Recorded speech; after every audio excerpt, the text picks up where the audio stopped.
Hey Fred, it's Khalid. Just let me know when you're ready to go live on the Facebook. Sure. You know what? I think as soon as I'll probably give you edit one, edit two, edit three, and just go live on Facebook, and we'll call the meeting to order right there. Sounds good. Sounds good. So yeah, to eliminate all the background chatter and all the nonsense. Okay, will do. All right. Question. So yeah, so I think I was talking with Mia. So she said that so we can't do the chat tonight. So there's no chat, right? I have regarding your request, if to only there is no setting to only message the host. It's either disable the chat and all chat features are off, or enable the chat and prevent participants from chatting privately with one another. So it's only the private chat you can prevent. Yeah, pretty much either disable or disable private chats. That's the only options we have. Yes. Okay. All right. So later on, just remind me after the meeting. I do want to revisit that with the Zoom sales rep where that is. Yes. Because I think there's a couple of tweaks we might want to have. Right. Yeah, because the chats are just too crazy. I'm not even going to go through the nonsense. Understood. Okay, so for right now, it's disabled. You're okay with that? Yeah, no, I'm fine with that. I'm fine with that. We'll see how it plays out. I think it's a good experiment because that way we see what works and what doesn't. So, I think we're in good spot. Understood. Understood. Right. Okay. There's. Yeah. Oh, the other thing I was going to say. So I was saying there's people in the waiting room. I'm sorry. Now let me ask this: with regards to the streaming link, is there any way to publicize the link? So yeah, I have the link here. I would post it in the chat. Oh shoot, I forgot that the chat is not. Yeah. Dang. Pretty much anybody that just visits our Facebook page, they can see it. I can also email board members and our community partners the live streaming link. That's our best option. Well, now let me ask this: can you disable the chat on the fly, or it either you have to start from the beginning, or you don't do it from the beginning? I don't know, to be honest, because we disable the chat from the settings, and I don't know if like during a meeting, if I go back and click on those settings, if it's going to change for the meeting that's already in progress. I honestly couldn't tell you. I never tried it. Okay.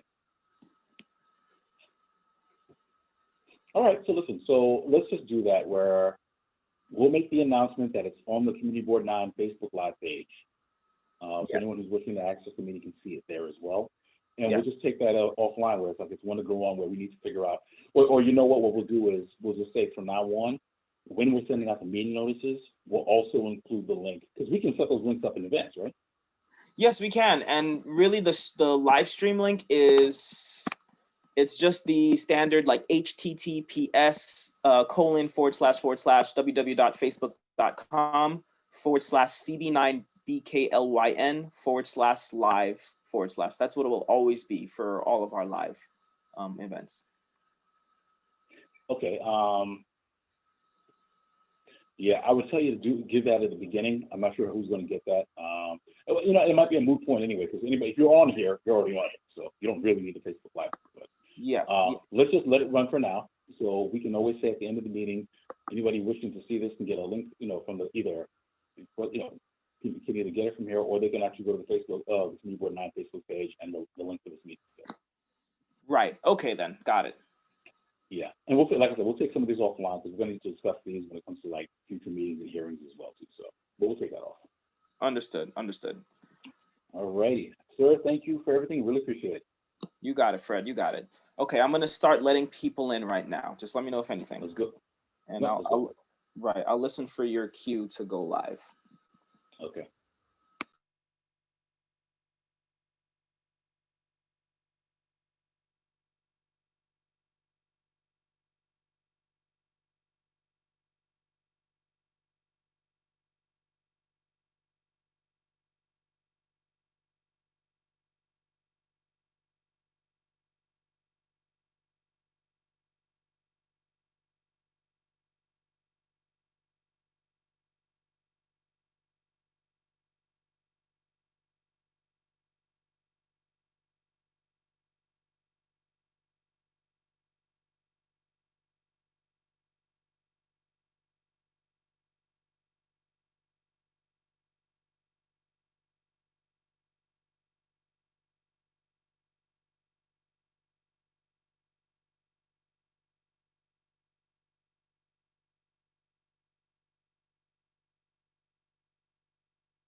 Hi there, good evening. Good evening. Evening. Good evening. Good evening, everyone. Good evening, everyone.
And Good evening, everyone. This is Karen from the DA's office. after this election year as well. Hi, Karen. So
That was just.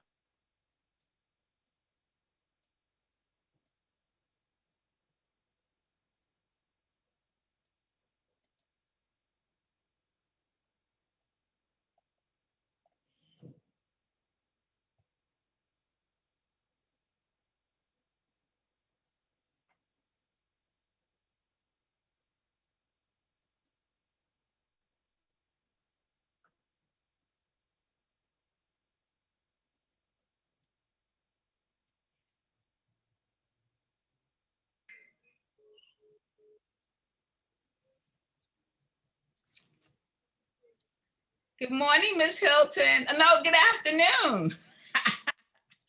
What did I say? Good morning. Oh boy. Like I just woke up. No.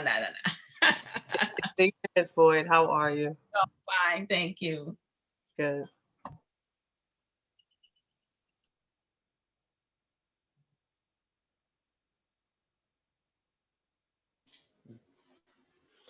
Dante, congrats on the new position. This is what, day number 2 for you?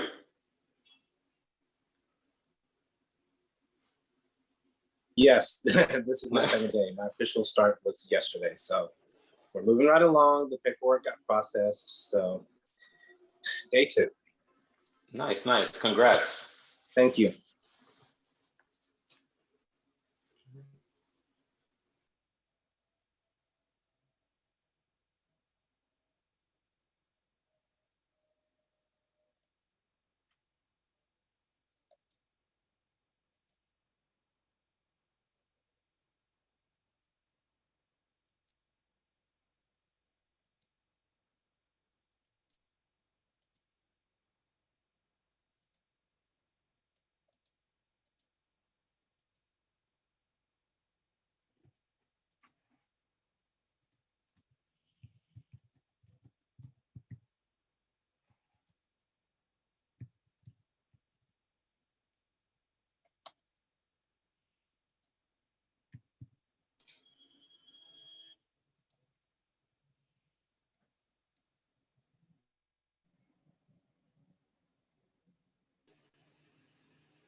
You know what I really miss about in-person meetings is being able to talk to people and get to know them.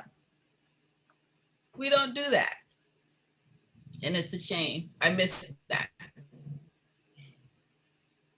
I agree with you, Alicia. Yeah. Yeah. I like, like I don't even want to do phone calls anymore. I want to at least do Zoom because like I could at least see a face rather than like everything is like you don't see people all the time. So I completely understand what you're saying. Completely.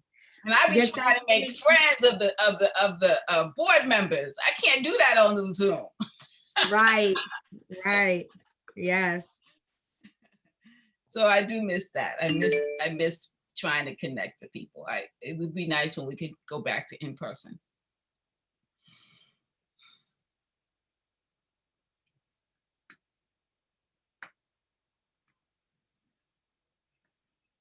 Yep. And there's a lot of new board members too. There's a lot of new board members.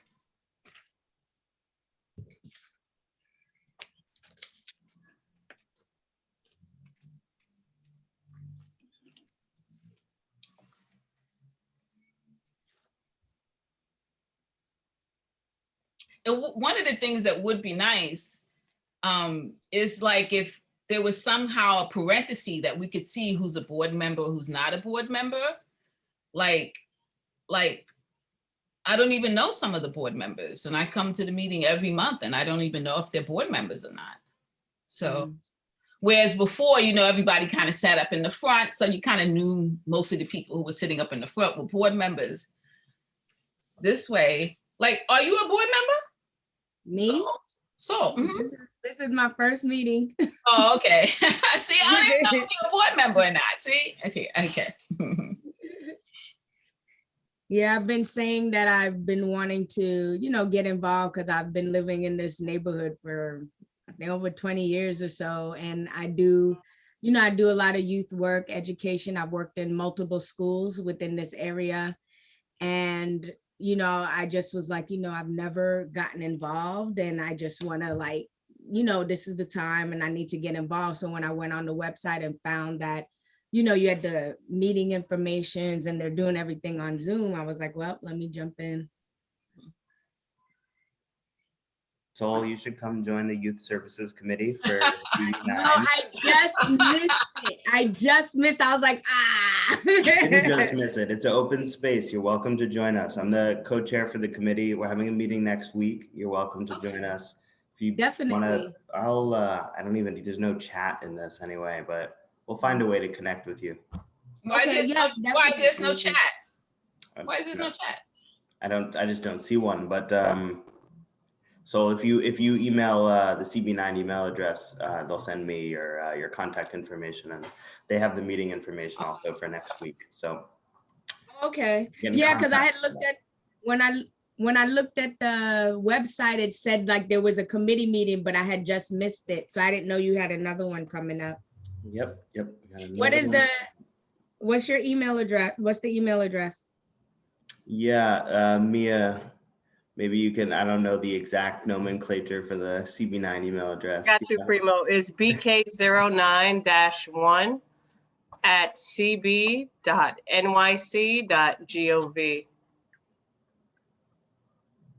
So why isn't there chat? Miss Boyd, that's not how we're gonna start the evening, Miss. Alicia.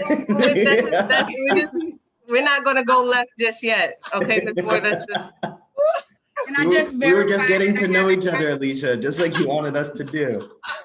No, because then really you put it quickly, in can the I just chat. verify? All gas and no brakes, Miss I mean, Boyd. because you put it in the Give us a chat minute. and Give us a everybody has minute. access to it, right? That's how it goes, right? You put Can it we in the convene the meeting first? Okay. Can I just Go ahead, so go ahead. No Can I just chat will verify that I have it right? disenfranchise I have people. BK09-1 cb.nyc.gov At CB. at CB. Yes.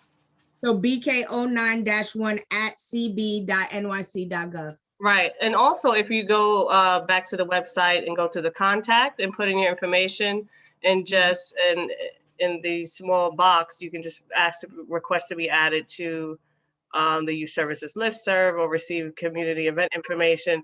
It'll auto populate in our email. Okay. Thank you. All right. No problem. I love all the plugs. So go to our brand spanking new website, and you can get the information for our rip-roaring Youth Services Committee. Yep. We have our dynamic new district manager today. A lot of great things going on here at CB9. And welcome, absolutely. Okay, I do see it's 7:10, and we do have a good number here. So we are now going to call the meeting to order. Before I do that, we are going to be streaming live. Khalid, would you actually be able to connect that? If it's not already?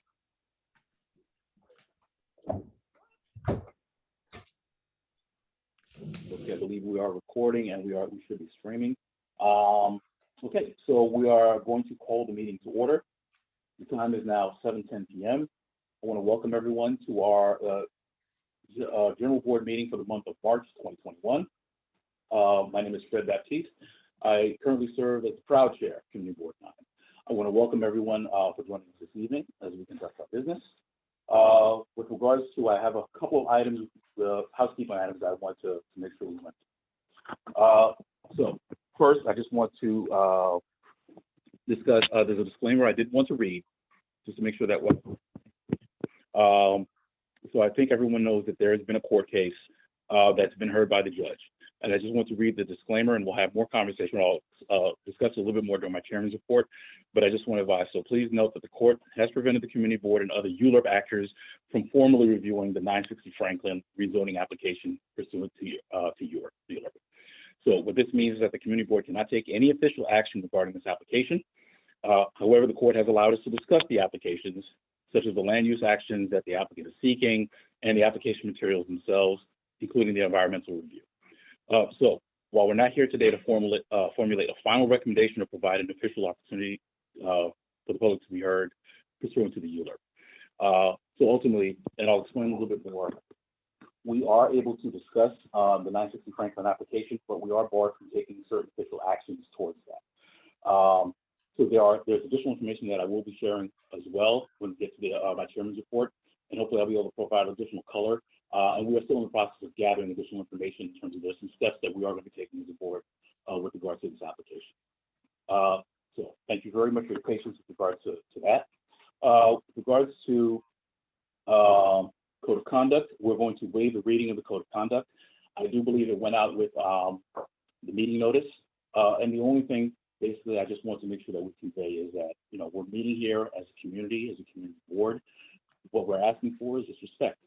So we're asking that when speakers are speaking, to please let their viewpoints be heard, whether we agree or disagree. But they do have that right to be heard to voice their opinions. We ask for no rude behavior. We ask for that respect.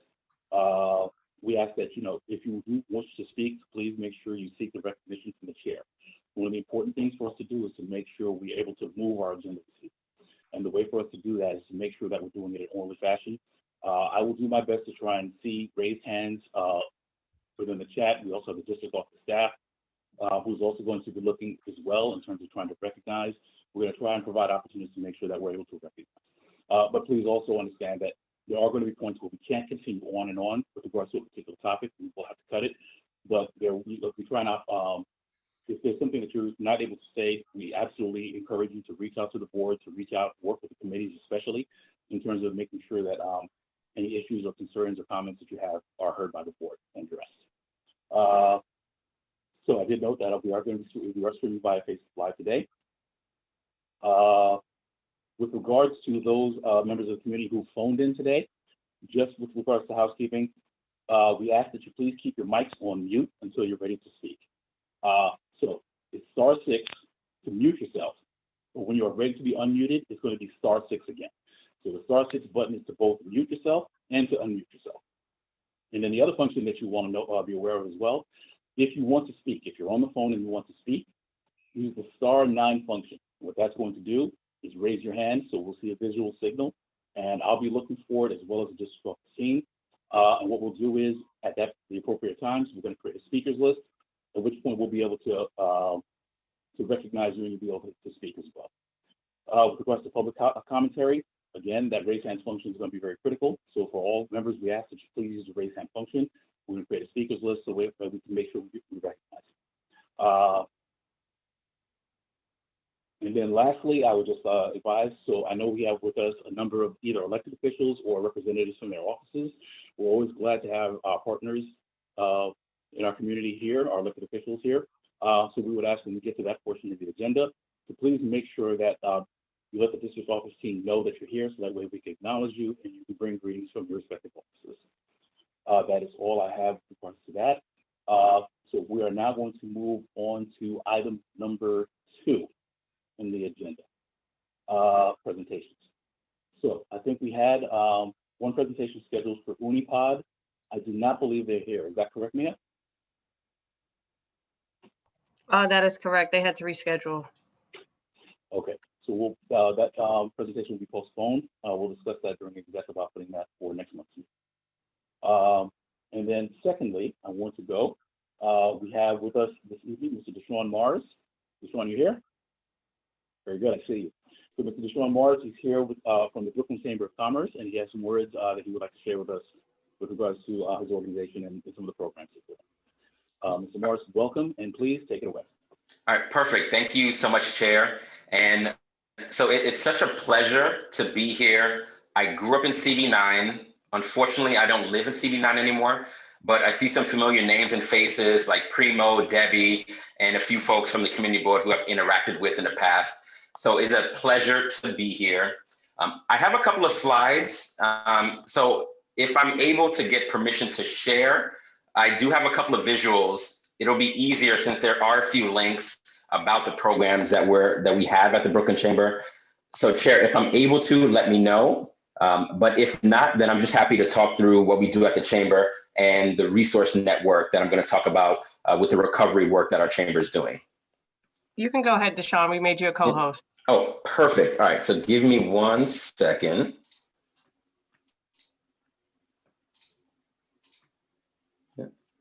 All right, perfect. So let me put this full screen. And let me know how much time I have. I'll breeze through the work that we're doing at the Chamber and the recovery work that we're also doing to help support our businesses, because I can imagine there will be questions about the work that we're doing. So happy to go through the presentation and then open it up to any questions. So again, good evening. My name is Deshaun Mars, Senior Director of Business Recovery at the Brooklyn Chamber of Commerce. And you may have heard about what we do at the Chamber, but in normal times, we provide technical assistance for entrepreneurs and business owners. So if you're looking to start your business or you're already operating a business, we have a number of free business courses that you can take advantage of, including how to get access to financing, how to put together a business plan, how to hire and expand your business. So typically we do a lot of technical assistance. We like to think of ourselves as the eyes and the ears of the business community. So we work very closely with our elected officials to make sure that they understand the impact of legislation and laws on the business community. So in normal times, pre-COVID times, that is a lot of the work that the chamber is focusing on. But because of the pandemic, a lot of people are figuring out how to pivot. Our businesses are thinking about how they need to operate differently. So that's no different for the chamber. So we've repurposed a lot of our work to provide recovery services for our businesses. So I'll talk through some of the specific services that we're providing at the Brooklyn Chamber. But just to give everyone some context about the program that we have at the chamber, it's called the New York City Small Business Resource Network. And this is in collaboration with the other 4 borough chambers of commerce, the Economic Development Corporation, so EDC, the Partnership for New York City, and we have a citywide funder in the Peterson Foundation. And we are on the ground providing recovery services for businesses. So it's a public-private partnership. At the Brooklyn Chamber, we have 6 recovery specialists that are on the ground providing one-on-one support for businesses. But citywide, we have over 20 specialists that are engaging with businesses directly to figure out what we can do to support them. It's not a cliche when people talk about businesses being the backbone of our local economy, but our businesses are hiring locally, especially in CB9, many MWBE businesses. So it's very, very critical that we're supporting our local businesses to survive the pandemic, but then businesses are having to operate very differently. So we're doing a lot of work to make sure that we can prep our businesses for what the new economy looks like after we get through COVID. So what are we doing? What are we offering? What type of services are we providing? So I just mentioned that we're working very closely with the Economic Development Corporation and the Partnership for New York City. The Partnership for New York City, they have procured a number of public and private resources. So what we're doing is our recovery team is working individually to provide no cost recovery services to connect businesses to financing, marketing, technology, legal support, one-on-one business coaching. So if you are a business owner or you have a business who is struggling to find financing, we've been doing a lot of work around the Paycheck Protection Program. That's from the federal government. It's a forgivable loan that turns into a grant for businesses to help them with their payroll costs. So we've been connecting people to PPP. We have a number of grant programs that we've been connecting people to as well to help them build their websites. So if a business is looking for financing, you can work with one of our staff members to get connected to any capital that you might need. On the marketing front, like I mentioned, the key word and the buzzword for the year is pivot. Just like how we're on a Zoom right now with the community board, we aren't able to gather. We have to figure out a different way to connect. Imagine our business owners who've been shut down for many for almost a year now. They aren't getting as much foot traffic as they were beforehand. So a lot of our businesses are thinking about how do they market their services differently? How do you make sure that you can expand your customer base? So a lot of our businesses are coming to us for some marketing support. So we have a number of organizations that we're connecting people to help them with their websites, to help them with their digital strategy, to help them just think about their marketing differently.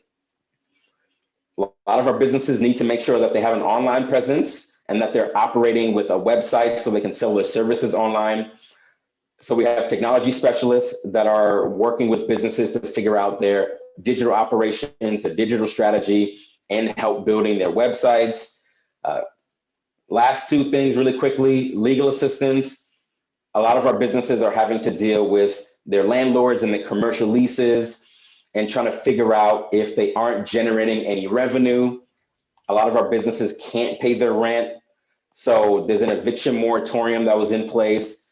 So we have pro bono legal services to help businesses figure out what rights they have under their commercial lease.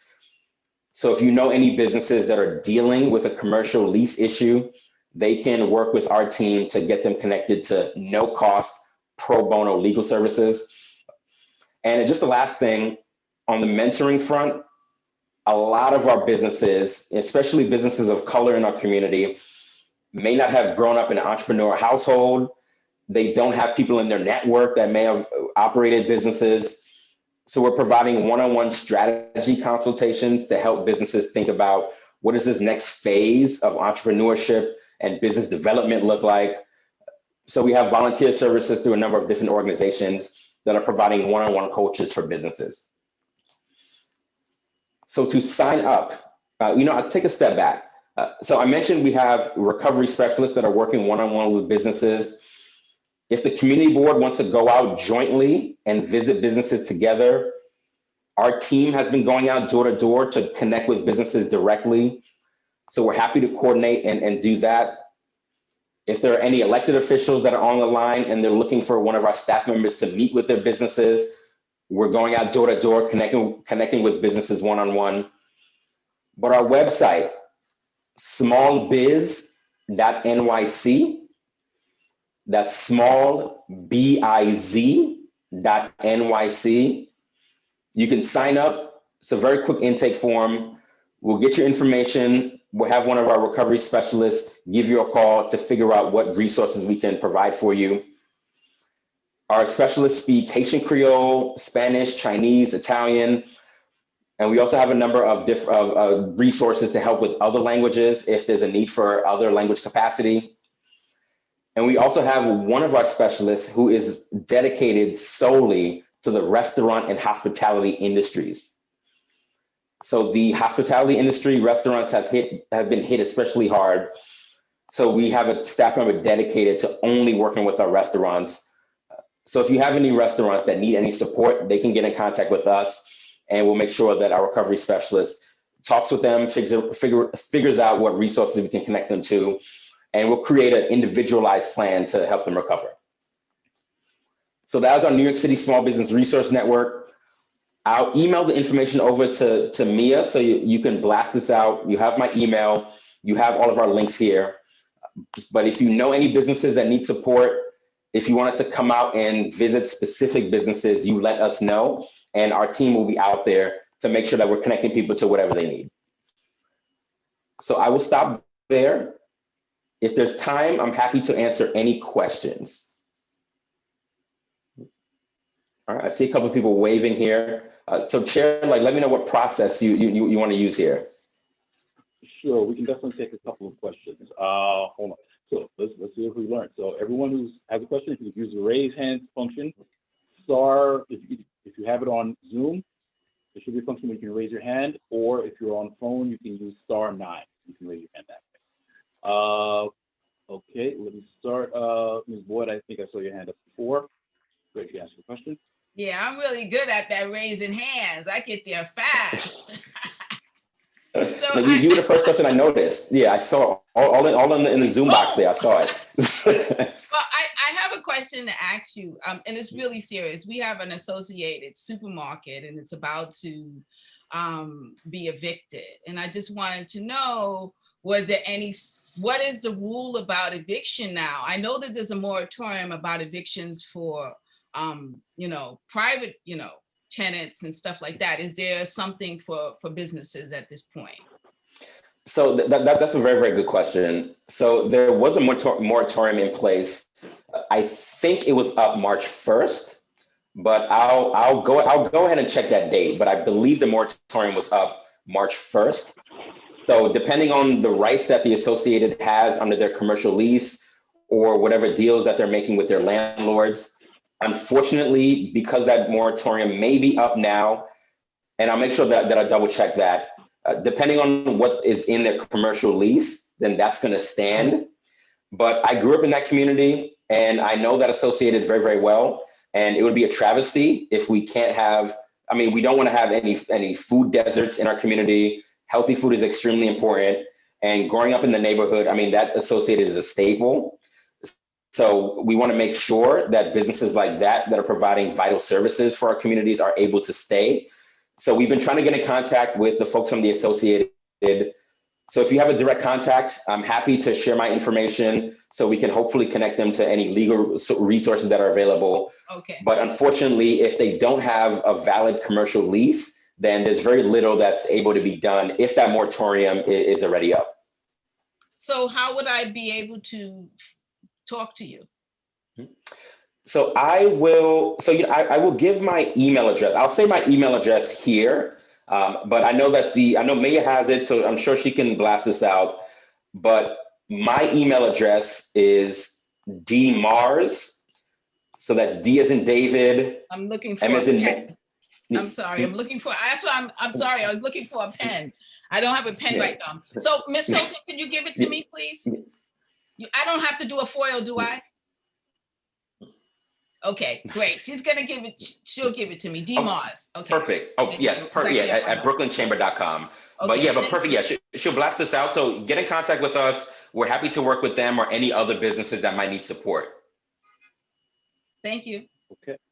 All right. I see Ms. Creary. I see you, and then we'll see Dante Arnwine, and we'll conclude on that. Just go. Yes, you have to move forward. Go ahead, Ms. Creary. Yes. So most of what you're talking about, I was just interested in knowing, is this pretty much for all for-profit businesses, or do you also support nonprofits? All right, so another great question. So we, as a chamber, we primarily work with businesses, but through this program, I mean, nonprofits, houses of worship, you need to run those as businesses as well. You got to think about your cash flow, have to think about hiring, how are you generating revenue. So all the principles are the same, no matter if you're operating a nonprofit or a for-profit business. But nonprofits can also take advantage of our recovery services. So if you need marketing support, we can help with that. If you need to think about your website, we can help with that.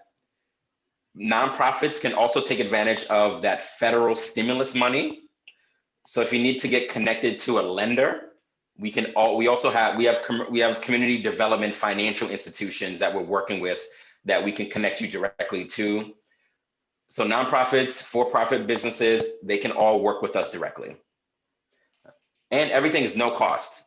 I should lead with that. Every time I talk about the program, it is no cost to access our resources through this specific program. So let everyone know, sign up, it's free. You work with one of our recovery specialists. Thank you. I see Dante, and I do see our second vice chair as well. I'm going to close on Francisco. So Dante, go ahead. All right. Thank you for that presentation, Sean. I have a quick question.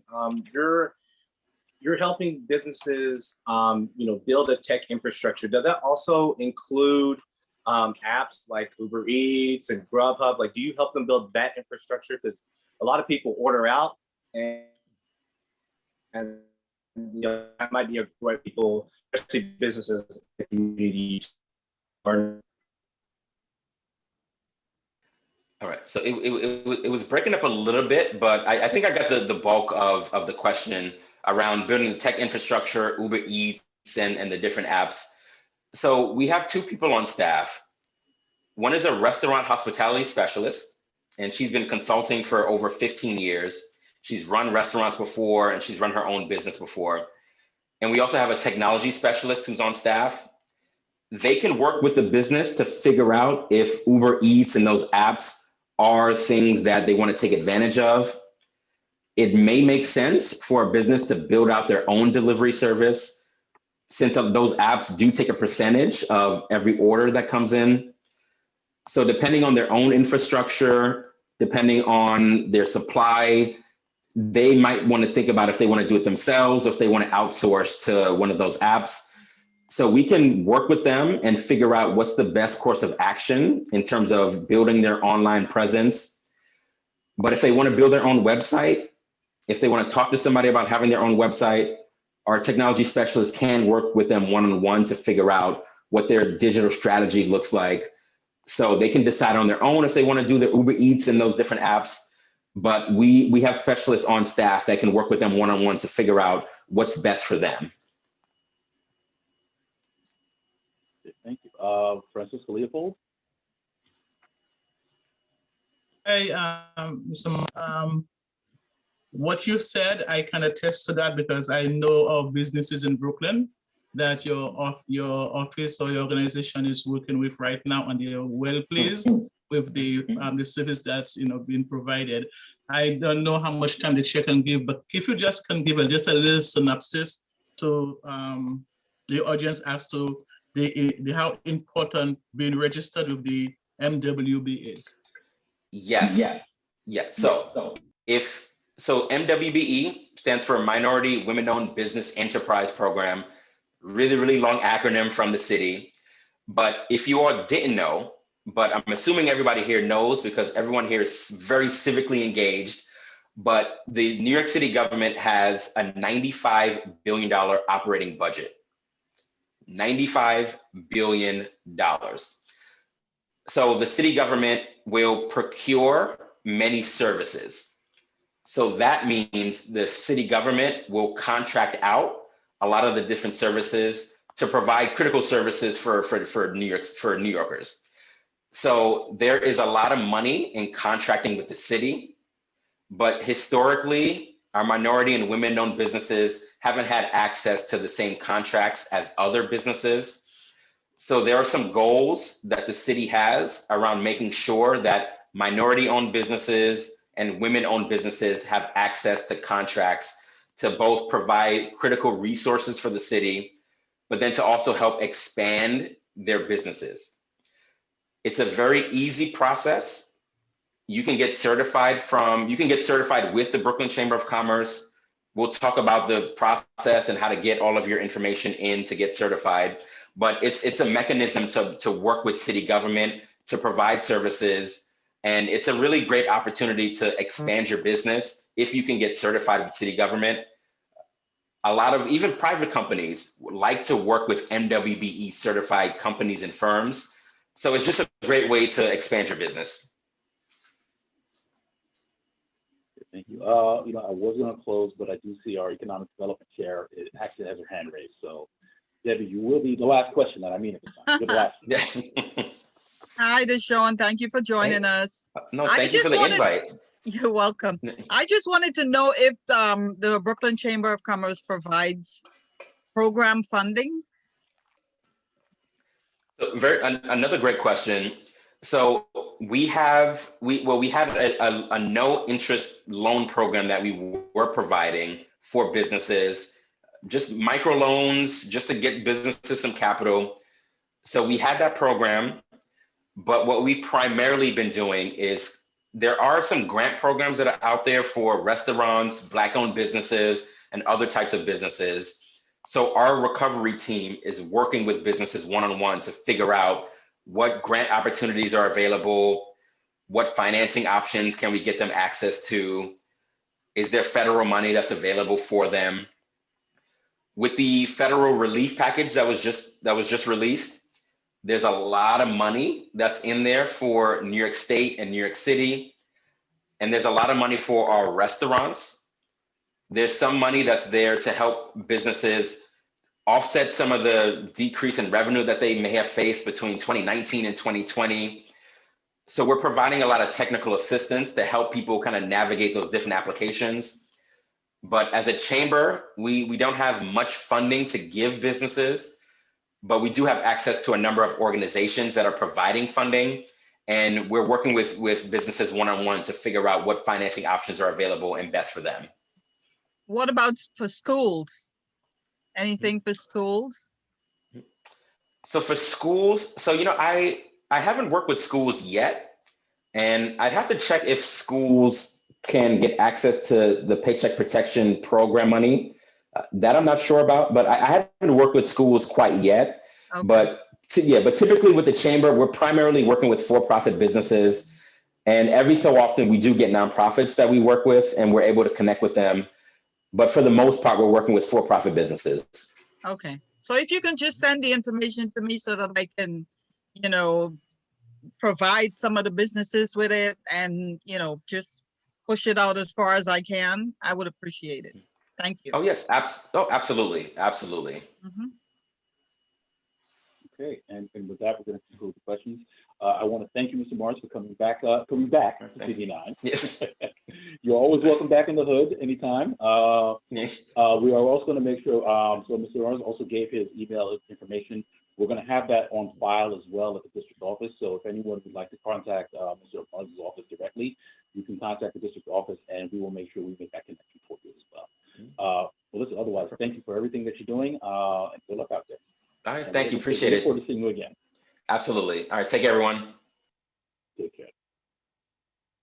Okay, we are now going to move on in the agenda. We're going to go to the, I do not believe we have any liquor licenses for this month. So we are going to go directly into our public commentary period.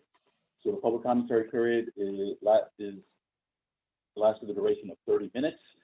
Speakers will be allowed up to 3 minutes to address the community and the board. Mia, do you have anyone who signed up for public commentary? A few of these hands are up before. Suki and Mr. Almanor, are you up for public comment?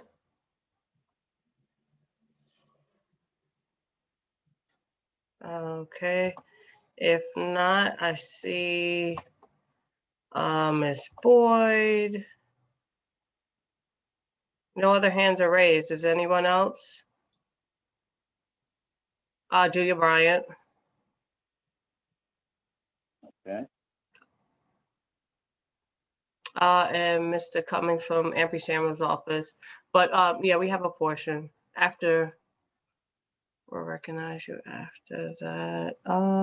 Yeah, that's it. Those are the only hands. Okay, so I have Ms. Boyd, I have Ms. Bryant, I see Mr. Cummings. Mr.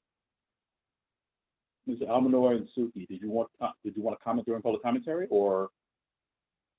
I wanted to ask a question regarding cash businesses.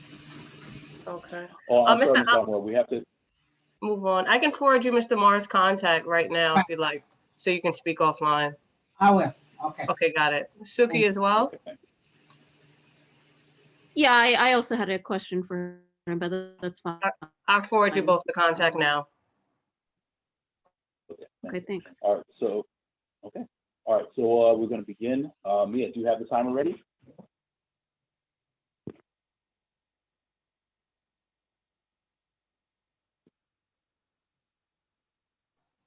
Give me one moment. Absolutely.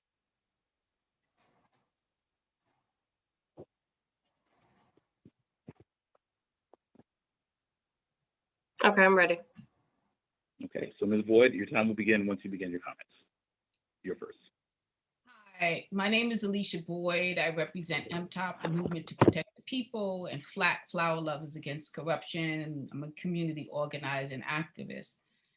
Residents in the community have worked really hard at trying to ensure that residents in this community are able to participate in the land use process with 960 Franklin. We filed lawsuit, worked really, really hard. And we were able to get the judge to agree that a lot of our residents who do not have access to the internet should be a part of this process, especially because they will be affected by it.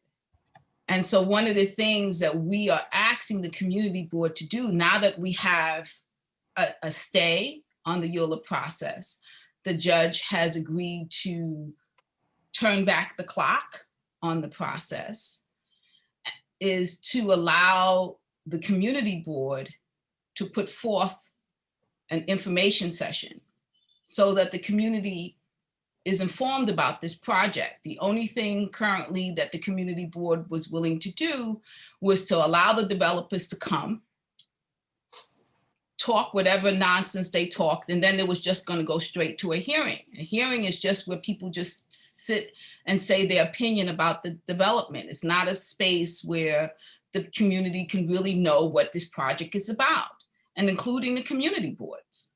A lot of the committees are doing work on 960, but they're not having a platform where they can present that work. For example, the Housing Committee did a thorough job at analyzing the affordable categories and did a great graph, but the community board doesn't know about it, and neither does the community. So one of the things we're asking is that this community board do a town hall information session about 960 where people who found out information can present it to the community and the community can have a dialogue about that. Second thing is, and I don't know if this is true or not, but it would be very disturbing if it is. One of the developers have now informed me, and I sent down an email around to a few people, that Community Board 9 has basically said that they cannot do an in-person hearing, that there's no place in our community where we can have residents come, be 6 feet apart, and still participate in this rezoning process. And I just wonder, how did that happen? Because I didn't see any committee meetings. I didn't hear anybody put it on to have a discussion. I wasn't a part of the discussion. And I don't know if it's true or not. I don't know if it's just the developers stating that that's what happened. So I'm asking right now, officially, did that happen? Did Community Board 9 say that they cannot support in-person hearings because there's just no place in our community where we can have a big enough space where we can have people 6 feet apart and still participate? That, like, we don't have auditoriums, and we don't have the museum, and we don't have, the college. We have large spaces in our community. So I just want to find out if that's true or not. So I'm asking a specific question. If that is the case, who made that decision? Who had a discussion with who? And how did this community board make a decision that after our hard-earned work to get our community residents to be a part of this process is now being dwarfed because the community board is saying that they can't accommodate an in-person setting? Thank you, Ms. Boyd. Time. Typically, I don't engage. I try to make sure this time stays with me. The very brief answer to your question is there has been no conversation. Period. Okay. No conversation. Thank you. Thank you. Thank you. Okay, Ms. Bryant. My name is Julia Bryant, and I'm a member of the Parks and Recreation Committee. And today I'd like to speak in favor of CB9 making everything available to hold a town hall meeting so that we can have information dispersed in an equal fashion for the 960 Franklin Avenue proposed project. At this time, well, I'm also under the understanding that the community board said no to the developer. I actually was at the hearing where the judge did say unequivocally that she thought that we were smart enough to figure out places in our community where we would be able to have a hearing that would offer us social distancing. So I just want to say that members of the community are interested in hearing more than just the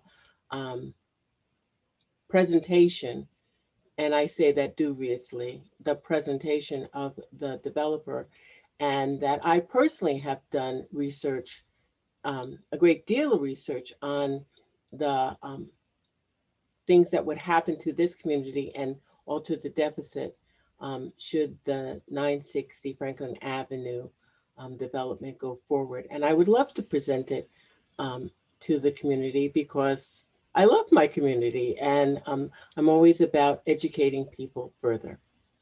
Thank you. Thank you. I see Mr. Cummings. He's moved over to the as a rep for Councilwoman Ampry Samuels. Mr. Pinkerton is next. Okay, thank you. All right, Ms. Pinkerton.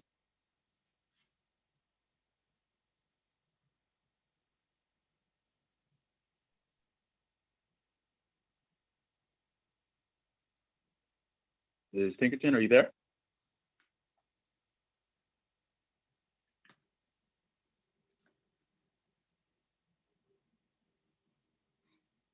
Ms. Pinkerton, are you there? She signed in. Hold on. I saw her hand just a second ago. Yeah, hold on. Let me request to unmute. There she comes. There she is. Miss Pinkerton. Yeah, hi, I'm here. I'm sorry, I wasn't unmuted, so I couldn't speak.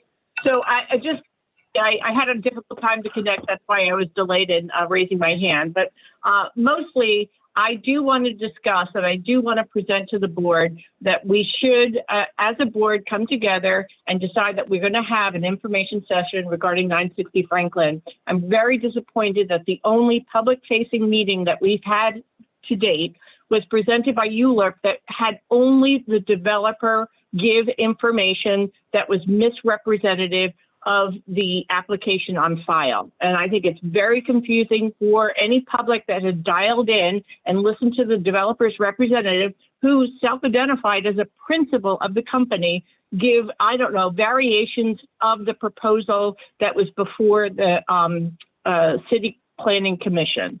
So if we have an opportunity now, definitely we should get out in front of the public. We should have the board members, we should have the community members, we should have a Q&A, we should have a town hall meeting that presents and responds to questions from the community regarding this project. And that's what I wanted to put forward. And I will do so in the business section. Thank you. Okay, thank you. All right. Are there any other members of the community who wanted to participate in the public commentary? Okay, I don't see any. Mia, do you see anyone? No.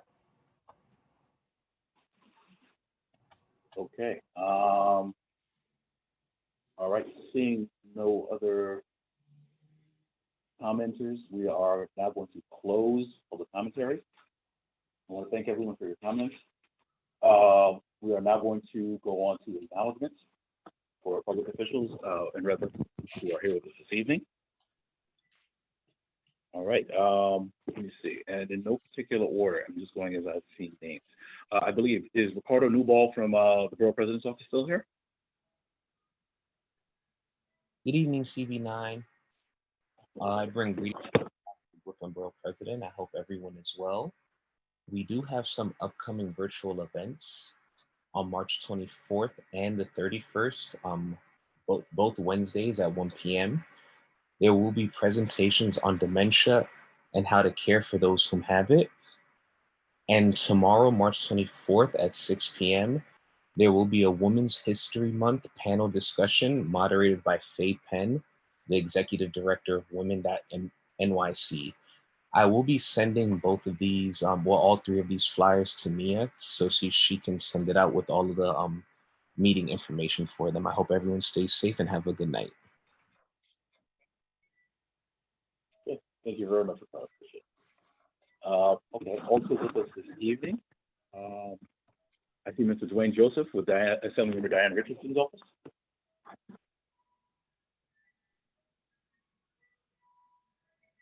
Good evening, everyone. Forgive me, my cameras on my phone is a little busted, so I would normally have my video going. But I bring greetings on behalf of Assemblymember Diana Richardson, who is up in Albany right now in the middle of budget season and a few other things happening on the state level with the executive branch. But I just wanted to bring everyone's attention to our office hours. No major announcements. But our office is open virtually Monday through Friday from 10 a.m. to 6 p.m. You can contact us by phone at 718-771-3105. Again, that's 718-771-3105. Hello. Hello, Miss Boyd. Sorry, 718-771-3105. Or via email at district43, that's the word district and the number 43 at nyassembly.gov. In advance of Passover and Easter, we wanted to just bring greetings and wish everyone a happy and safe holiday. And if you are fasting, that you have an easy fast. And again, if you have any questions or you have an issue that we might be able to help with, please feel free to reach out to us. And that's it from our end, Fred. Thank you so very much, Mr. Joseph. You're welcome. Please give our best regards to the assembly members as well. Will do. Okay. I also see with us this evening Mr. Ellie Slavin from Congresswoman Yvette Clark's office. Good evening, everybody, and thank you for having me. First and foremost, let me give you again our email, that a website where you can go on and get a lot of information, which is Clark with the E at the end, .house.gov. And our address is 222 Lenox Road between Rogers and Nostrand. Our number is 718-287-1142. We are open fully, but by appointment only. So we are, of course, socially distanced. So those who have any federal issues, call us and please make an appointment to see us. Also, the Congresswoman had 2 weeks ago, had a very lengthy discussion on the situation in the 71st precinct. Then Deputy Inspector, now Inspector Hayward, was a very positive conversation. And he knows, of course, that our office is always willing to stand by and assist with whatever is available at the federal level. Just quickly, I won't keep you long. The 2 bills that you're most likely aware of, the HR 1 passed the House, which is the expanding automatic voter registration and same-day registration. Also, HR 1280, the George Floyd Justice and Policing Act, which also passed the House, and it's going to probably be a little uphill battle with the Senate, but hopefully the Senate will pass those 2. That's about it. I want to wish everybody who of the Jewish faith a happy and Jesus sweet Passover and happy Easter to the people in our community. Thank you for having me.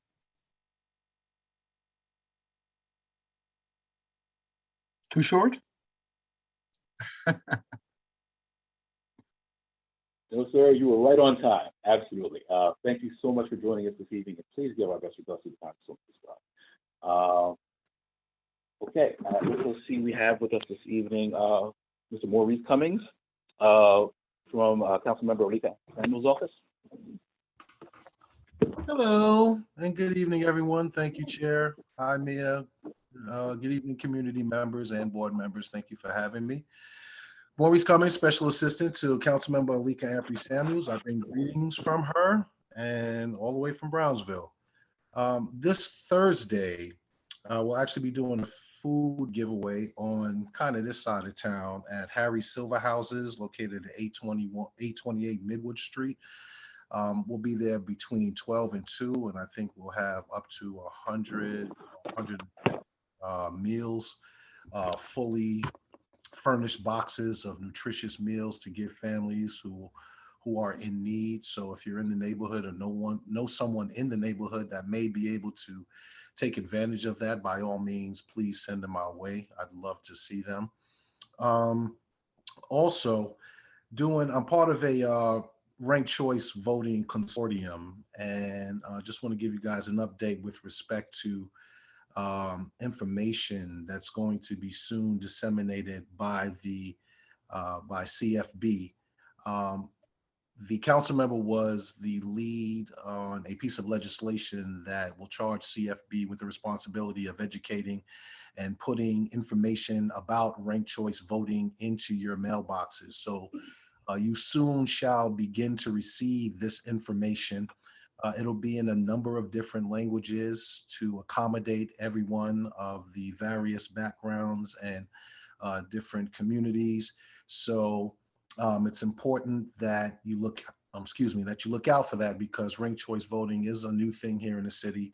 And I also would urge folk, like we did in November, to make a plan your day to go out and vote. The ballot's going to look a little different. It's going to be multiple pages. Some people will get aggravated if they stick the paper in the machine and it sticks it back out.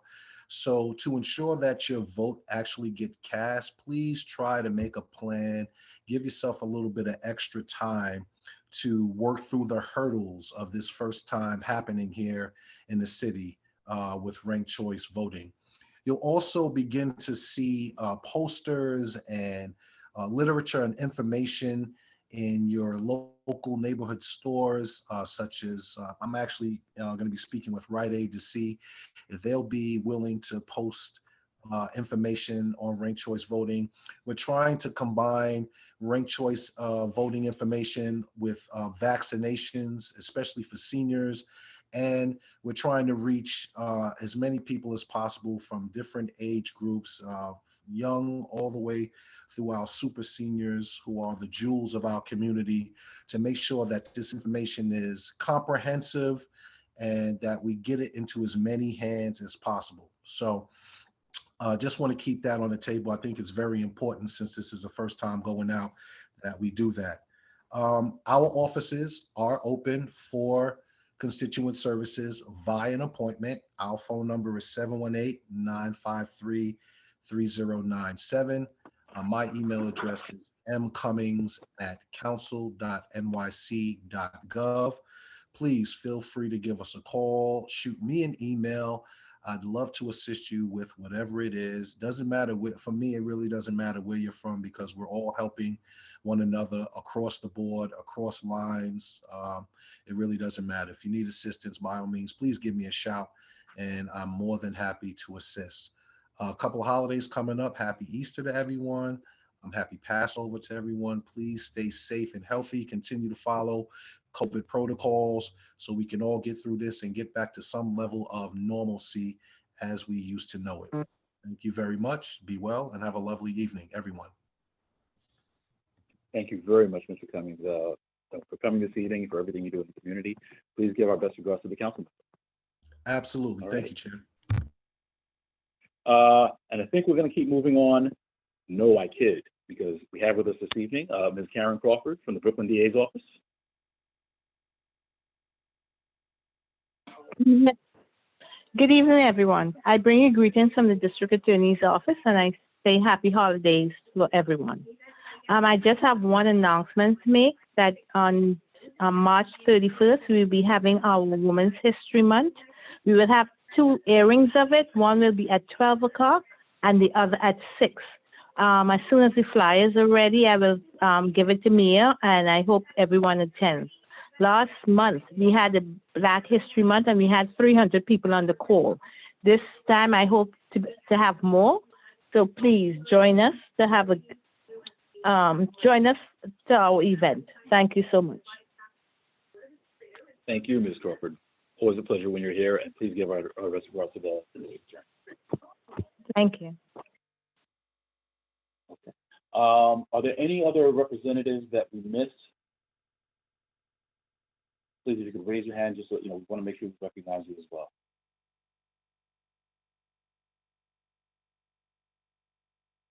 Mia, do you see anyone else?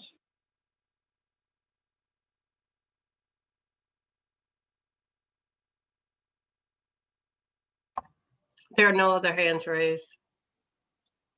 Okay. All right. So with that concludes our public session. We are now going to go into the business session. First order of business in the business session is roll call. Our secretary is actually not able to be with us this evening. I would please ask if board member Nolan Levinson would be able to take the minutes for this evening. Yes, I am able to take the minutes. Thank you very much. And at this time, I would ask if our assistant district manager, Ms. Mia Hilton, would you be able to call the roll, please? Sure. Nicholas Almanor. Present. Stuart Balberg. Stuart Balberg. Fred Baptiste. Virginia Bechtold. Virginia Bechtold. Yakov Berman. Present. Warren Burke. Present. Thank you. Augustine Blackwell. Augustine Blackwell. Board members, please remute yourself after you mark yourself present. Augustine Blackwell. Aaron Brown. Aaron Brown. Alejandra's absent. Suki Chung. Suki. Present. Thank you. Berlene Dozier. Present. Thank you. Rosemary Evering. Present, and for the record, I was there last month too. Thank you. We can note the correction on when we vote the minutes. Thank you. Okay, you're welcome. Tessa Hackett Vieira. Present. Thank you very much. Bishop Gonzalez. Present. Thank you. Shlomo Hecht. Present. Thank you. Wayne King. Present. Thank you. Primo Lasana. Present. Thank you. Minor Lagute. Present. Thank you. Francisca Leopold. Present. Nolan is here. Melanie Lewis. Present. Thank you. Michael Liebert. Michael Liebert. We're here. Thank you. Matthias Limburger. Here. Thank you. Manaka Margolin, absent. Carmen Martinez. Here. Thank you. Vivia Morgan. Vivia Morgan.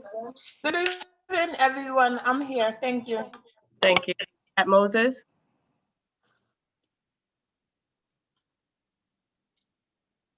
Pat Moses. Beverly Newsom. Here. Thank you. Yankee Pearson. You're welcome. Present. Here. Thank you. Real Pierre Booms. Here. Thank you. Amy Pinkerton. Here, thank you. Thank you. Yanela Rome Perry. Here. Thank you. Dexter Roberts. Dexter Roberts. Mary Rollison Blackett.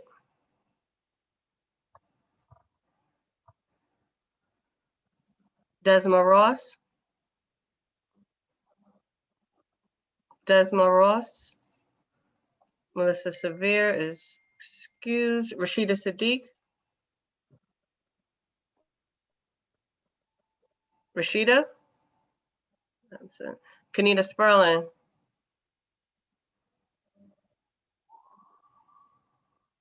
Kanita Sperling. Debbie Timothy. Present. Thank you. Linda Watson Lord. Thank you. Evelyn Williams. Evelyn Williams.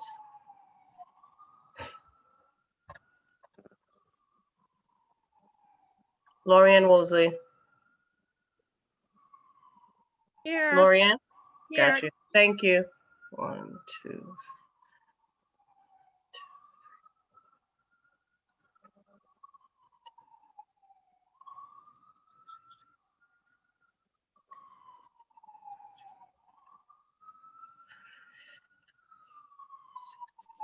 28 members present.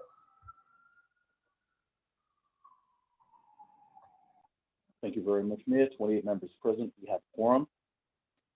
We are now going to go into the next item on the agenda, the approval of last month's minutes. I heard one correction with regards to Ms. Evering was present. Ms. Mark Ackman? Yes, I was present last one. Okay, so we have that correction. Thank you. Are there any other corrections to be made to the minutes?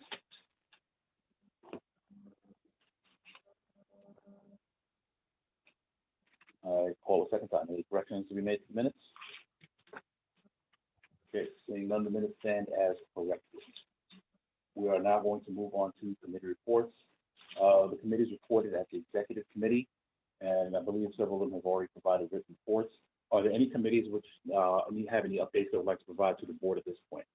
If you do, please make sure you keep your comments brief, less than 2 minutes. Please. Public safety. Yes. Education. HSS? Oh, HSS.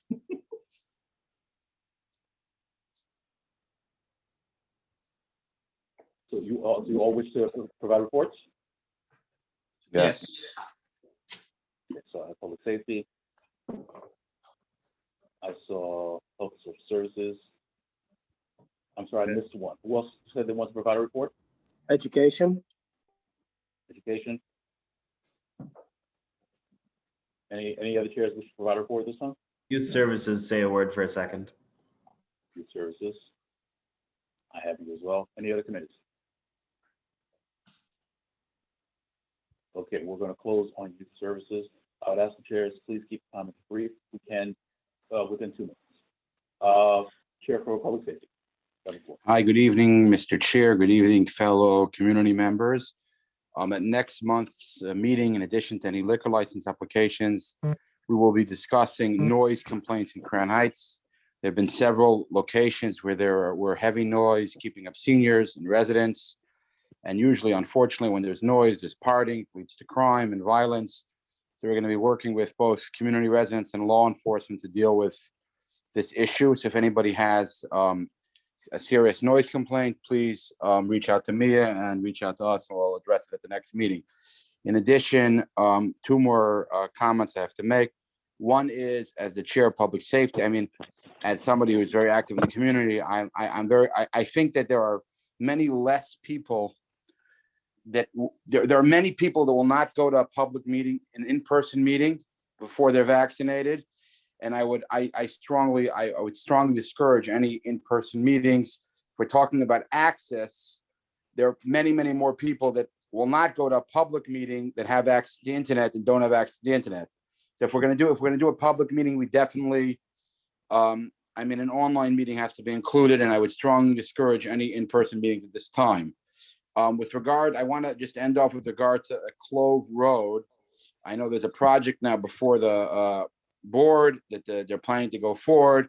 I've been in touch with the community residents. They reached out to me from a public safety standpoint.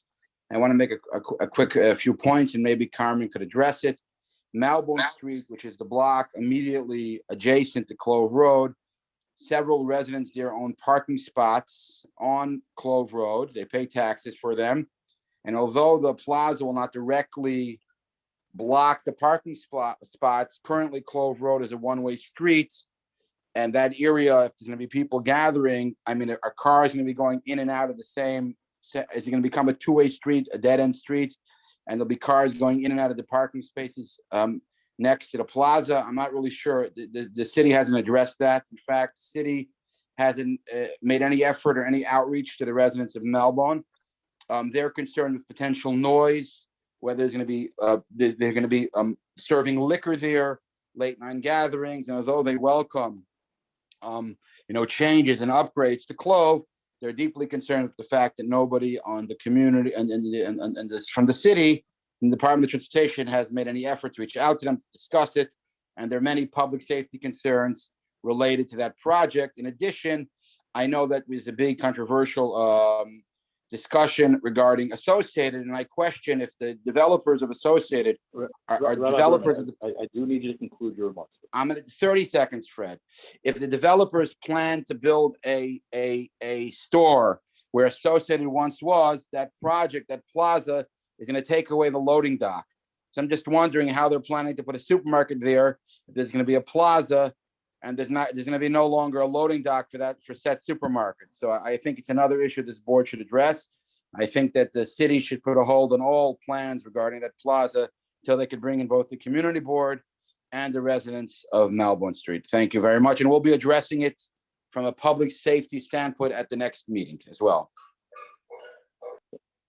Thank you, Rabbi. We will entertain, I can take 2 questions. Are there any questions for the public safety chair?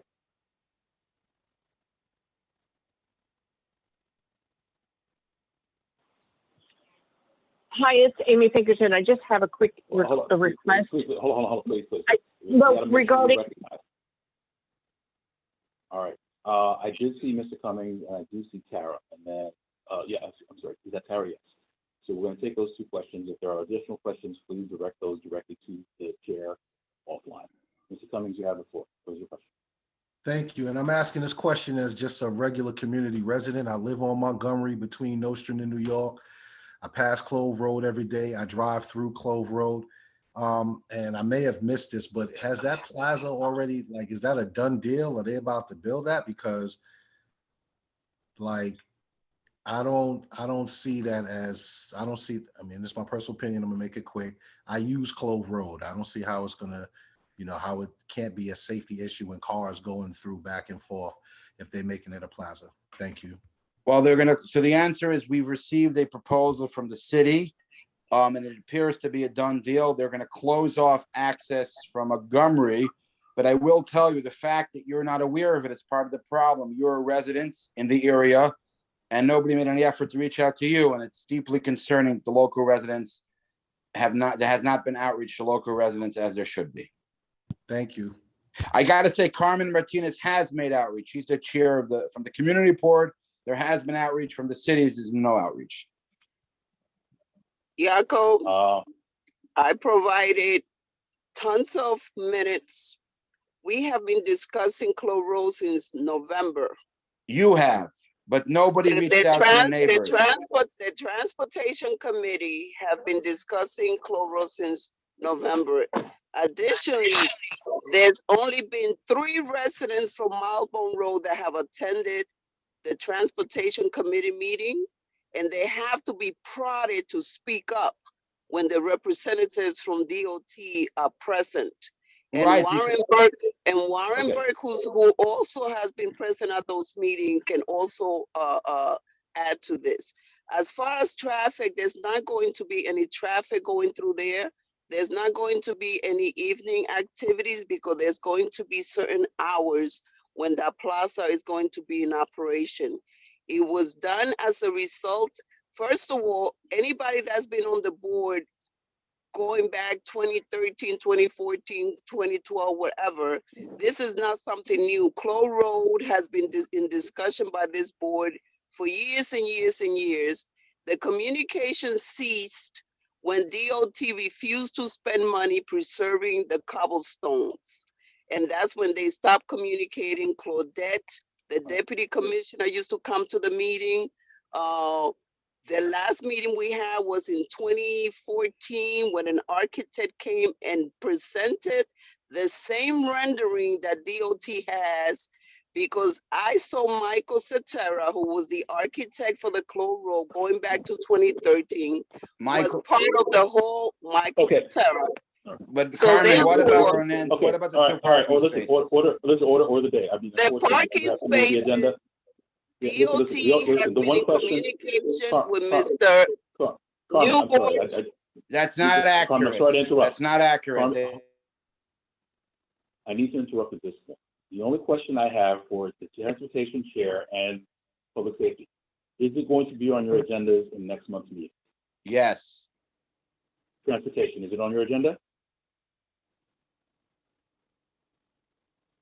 I will coordinate with the transportation chair. Since October, we have been discussing at every meeting, Right. every meeting. Okay, I I emailed understand. minutes, they Okay, need to Carmen, read Carmen, the them. question is it, so it's going to be on your agenda for the month, correct? It's been on the agenda, it's always Okay, on the agenda. that's the only question. So the answer here is, I think for the resident where it started, it is an agenda item on at least 2 CV9 committees at this point. So the calendar is going to go out with respect to when the committees are going to be meeting. So you'll also have an opportunity. It goes for the questionnaire and all residents. It'll be on those agendas. The agendas are published as well, and you can go there and get additional information and have an opportunity to weigh in. Fred, I just want to, I'm done. I just want to conclude with one Rabbi 5 Burton, seconds. no, I'm sorry. No, I can't extend it right there. You have to move the agenda. I do see Tara, there was a community member, Tara, has a question. We're going to entertain that question, and then we have to move on to the other reports. Go ahead, Tara, did you still have your question? In the realm of public safety, I want to hear about 185 Empire Boulevard, which had a fire and which remains an extremely hazardous, dangerous condition. The cars that were allowed to park on the sidewalk for, I would say, a couple of years, one of those cars caught fire and exploded. Nobody did anything about those cars. People in my neighborhood called about oil leaking out of that building. They called about the cars. They called about the pigeons. Everybody drives by that building. on Empire Boulevard, 185, the RNS Strauss building. There was a huge fire. Firefighters' lives were in danger. The hydrants on that street were not working. There are cars parked there with flat tires blocking the hydrants. It's a huge public safety issue and nothing is being done. I mean, some of the stuff is gone now, but still there's glass all over. It's like burnt out. You can smell it, all over. And it's like the roof is caved in. I think there's going to be another fire there. The lot next door where the funeral parlor was, they're ripping down my neighbor's back walls. It's a really big problem back there. And I think worse things are going to happen. And I am outraged and very concerned for my neighbors who live across the street from me and have that building behind them, that situation, that it went on for so many years. And public safety, where were you? Okay, first of all, may I respond, Mr. Chair? Very briefly, yes. First of all, Tara, I have to tell you, Mia could attest on the occasion she called me. I reached out to the owner on multiple occasions and had them clear the area. I'm not defending the behavior of the owners. I will say, and whenever anybody brought it to my attention, I reached out to the owners and I got them to clear the space on several occasions with the office. So please don't accuse me of, I'm a volunteer here. Whenever I was asked, I did my best to assist.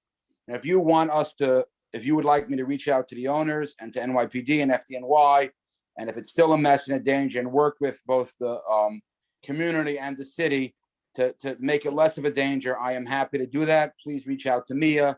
And as always, if Mia reaches out to me, I will reach out to all my contacts and do my best to assist as we've done in the past. And Mia, again, there is a record on the community board. I'm sure there's emails in the past of requests made and photos back and forth after the area was cleared. I even have a video I submitted to the board when they asked me to have the owners clear the area. I reached out and we got them to clear the area. So you're welcome for the thank you. Okay, I'd just like to add that that's not true. The area was not cleared until Okay, after Tara, the fire. there's a record. You're welcome to Order of the foil day, it from the community board. Order. Not order always. of the day. Order of the day. Order of the day.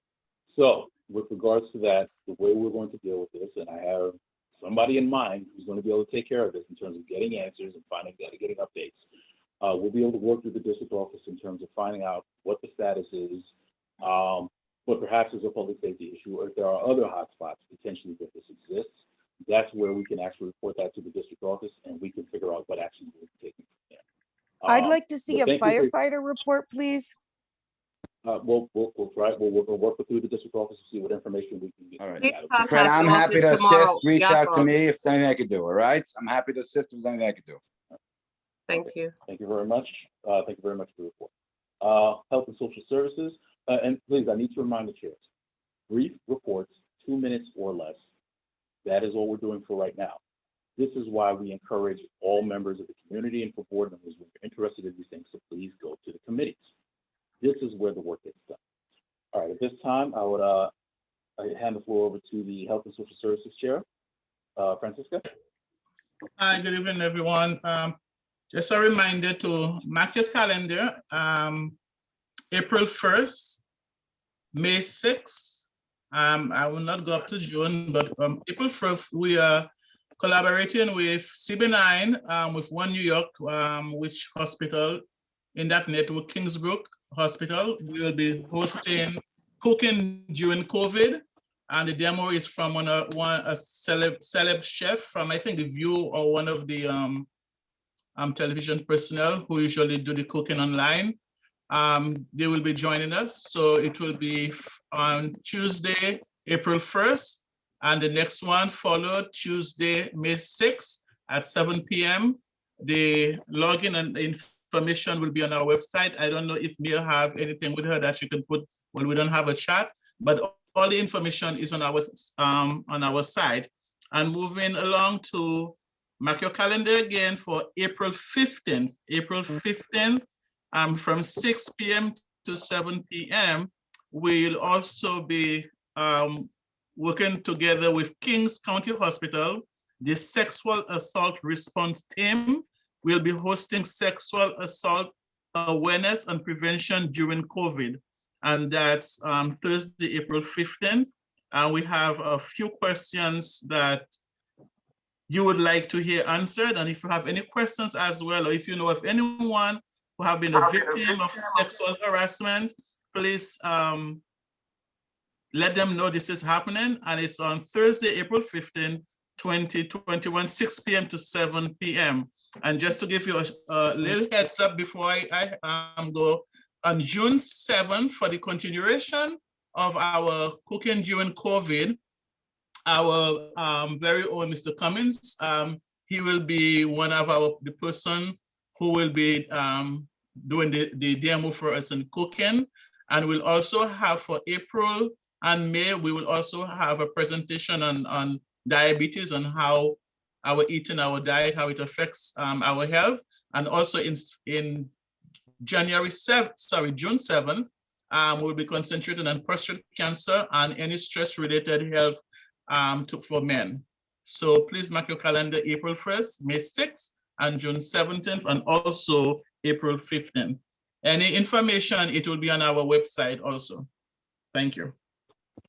Okay, thank you very much, Madam Chair. We will take 2 questions for the chair. Please make sure they're questions.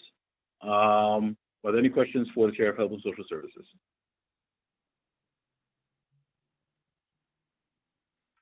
I see Riel and I see Amy, and we'll conclude on Amy. Go ahead, Riel. No, Chair, my hand was for giving a report, not for a question. Oh, I'm sorry. Okay, yeah, so we have you for education, so we'll get to you right next after that. Amy. Amy Pinkerton, did you have a question for the chair? Hi, can you hear me? Can you hear me? Yes, we can. Yes, I wanted to request earlier that you speak closer to your mic. Your voice is very low and mumbled compared to other speakers, and that it would just be better if you could get closer to your mic. And that was my only comment. Thank you. There's no one, you couldn't hear me, Mr. Chair? No, I think it was it me you were referring to? This is regarding Fred and not anyone else. Everyone else is very clear. Fred is somewhat mumbled and low. All right. Is it better now? Can you hear me? Yes. Yeah. Thank you. Okay. All right then. I'll try and make sure to speak. I'll keep the mic closer to me then. All right. Are there any other questions for the Health and Social Services Chair? Mia, do you see anyone?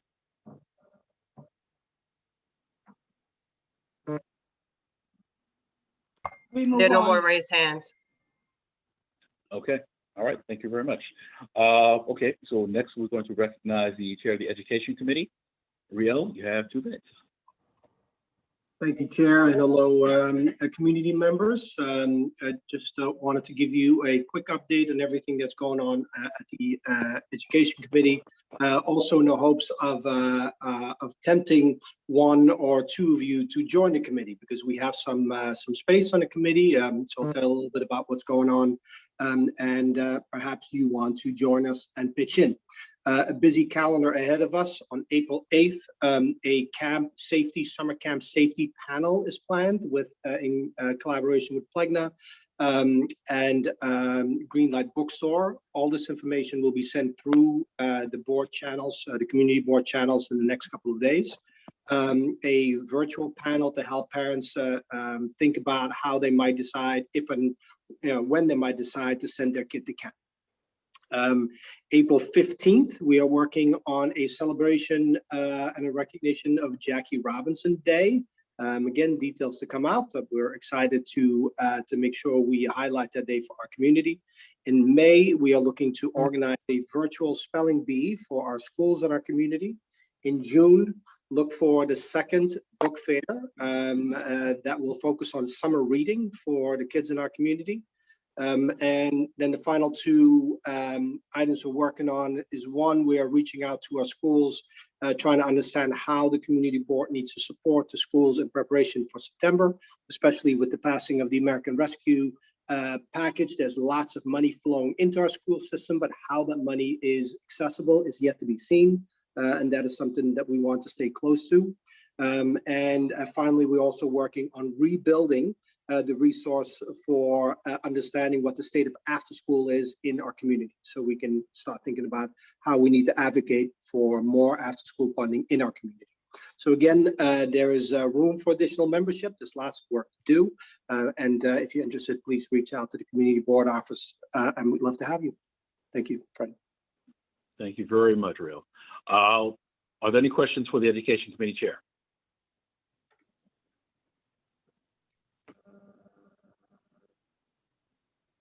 I see none. Mia, do you see any hands?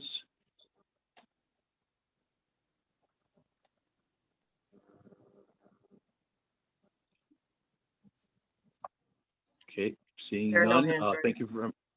Okay, thank you very much, Mia. Thank you very much, Rio. Appreciate all the work you and your committee do. Thank you, Chair. Okay, and next, and we will close on Workshops. this committee, Youth Services. Primo, you there?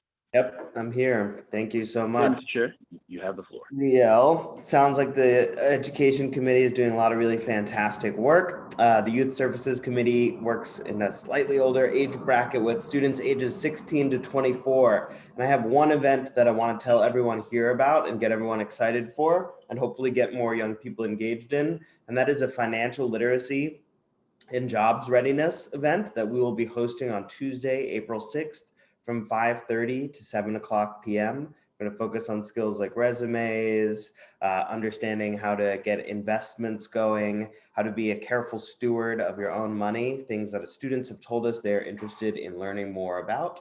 So again, that will be on Tuesday, April 6th from 5:30 to 7 p.m. And we welcome anybody, any student, young person in the community who you think may be interested. We will be sending out more information via the official channels as well. That is an event that will be held on Zoom, and anybody is welcome to join. So thanks for listening. Hopefully you share that with folks in the community. Okay, thank you very much. Are there any questions for the Youth Services Chair? I just wanted to make a statement. This is Pat for the Youth Committee.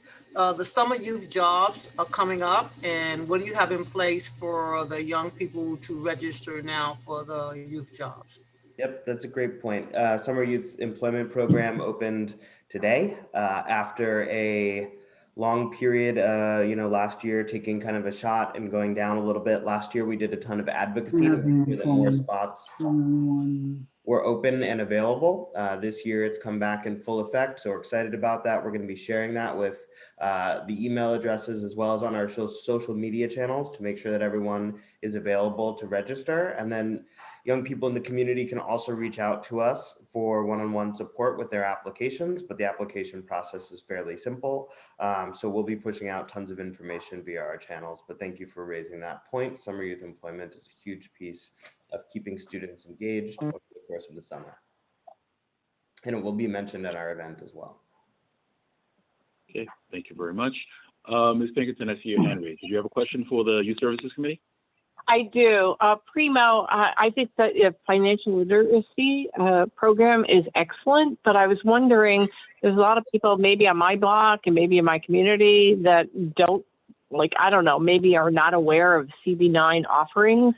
I was wondering, do you have a campaign or anybody who posts flyers? I mean, literally just around the neighborhood or maybe in the supermarket that says, hey, if you're interested in this, contact us. I know that we have flyers on our bulletin board in my building. I've seen flyers in the supermarket, maybe, down Nostrand or Flatbush. So I don't know how you advertise this besides CB9 webpage. Thanks. So we do have a flyer. It's available to you via email. We also have, we push it out via our social media. But I agree with you that flyering is incredibly effective. And so we would ask that members of the community, like the folks on this call, take advantage of their relationships with local institutions like supermarkets, et cetera, the flyer board that you just mentioned, Amy. And we can make that flyer available to anybody who wants to post it in their local neighborhood. So just reach out to the CB9 office and they'll provide you with that flyer that already exists. Okay, thank you very much for that, Primo. All right. Are there any other chairs who wish to give a report at this time? Before we Chair, close out? sorry, Riel here. There's one comment I wanted to make that I forgot to make, if I may. Go ahead. I'm sorry, new social media channel, Instagram, CB9 Education. I think we have a grand number of 10 followers, I believe. We're trying to build that out to help get information out. So take a look at your Instagram channels, CB9 Education. Thank you. We could do a cross posting, Rial. We got 200 followers, so just, you know. Oh, nice. That is awesome. Well, yeah, we need to build ours. I'll be in touch. Thank you. Somebody's showing off. Hey, this is All right, hello. I'm just yeah, I'm sorry, Amy. We do need to push. I do want to recognize there's one more person who at least had. Dante, go ahead. I think you had a question. Yeah. So the financial literacy part, is that modern in terms of like investing? Is that like, is this workshop going to talk about like Robinhood and Stash investment apps like that? Yeah, we're gonna be sharing relevant information for young people who want to get involved today. We're not gonna be talking about getting hooked up with a stock trader or anything like that. So guys, Bitcoin's where it's at. All right, thank you very much. Okay, we're going to need, were there any other chairs? Otherwise, I think we're going to need to move on. Well, I have a question. This is Amy regarding that the Instagram accounts. Is this something that's linked to the CB9 webpage? Can it be like if committees have Instagram and other social media accounts, can they be linked to the CB9 webpage? They can, and the flyer is actually on our website. And also, if you go to the calendar and actually click on the event date, the flyer is attached and embedded on the page. Thank you. Yeah. You're most welcome. And just as a note, that is something I think one of the next steps as we're continuing to evolve as a board in terms of looking how we can come up with a marketing strategy in terms of its cohesive, whether the multiple platforms between IG, between Twitter, if it's YouTube channels, if that's where it calls as well. But that'll be a conversation that I think that we're going to be at the point now we can start that. Yeah, I'm actually going to leave that because it's building to something else on the agenda. But we'll get to that. Okay, so I want to thank all of the chairs for your reports. At this time, we are now going to have a report from the treasurer. And I have to make an apology in advance. This report was actually supposed to have been on the agenda for last month, and it was omitted. So my apologies to the board and to the treasurer as well. But at this point, Ms. Debbie Timothy, the treasurer for CB9, is going to give a report. Debbie, the floor is yours. Hello, good evening, everyone. You all should have received a copy of the most up-to-date spending report, along with your agenda and all the items for this meeting. So I briefly summarize it according to payroll, contract, and a total breakdown of what was left. So based on the analysis, we have roughly $156,000 and some cents left. And what I did with that is I kind of broke out the 3 salaries of the staff members in the office by quarterly. So we are pretty much in the 4th quarter. So when you divide your salaries by 4 and round it off, you get an idea as to how much you're going to be spending for the next 3 months. And the same thing for rent and contract spending. So you round off, the city always round off their dollars. So when I rounded off, based on the total sum that may be left, maybe pending any additional spending that I'm not aware of from the board office, and probably over time, I would say roughly between 40 and could be less that's going to be left. And that's my report. In terms of, I'll just give a brief summary about the Economic Development Committee. I think that we need to focus on attendance. I believe in my last two reports, I focused on that. I couldn't even do a report for, well, I did minutes, but it was, pretty much nothing in there because of attendance issues. So we need to address that. Otherwise, it's, taking away someone else's time that I could be using to do something else. And, it's not in the best interest of no one when you don't show up for a committee meeting. A committee is a group of people that, put their heads and thoughts and ideas together and come up with something great. And if we can't do that, we are not working on in the best interest of the community. I thank you for listening to me. And, that's all I have for tonight reporting. Thank you. Thank you very much, Madam Treasurer. Yep. We will take a couple of questions for the treasurer as well. Mia, do you see any hands? What hands do you see up? Sure, there are only two. That's Ms. Boyd and Amy Pinkerton and Melanie. That's three. Hi, Melanie. All right. Okay, so we're going to see Ms. Lewis. We're going to see Ms. Boyd. We're going to see Ms. Pinkerton. We'll close on Ms. Pinkerton. Okay, Melanie, the floor is yours. Please forgive me because this is my, I would honestly say this is my first time looking over the Treasury report. And usually the reports that I review usually have the itemized information written, and I saw mostly numbers. Right, because I decided to do it differently this time, to pick it out and how, the money is funded into the community board. But normally I do it with, the different numbers. That's the coding for each item that the money is spent on. I understand, and thank you for your report. Absolutely.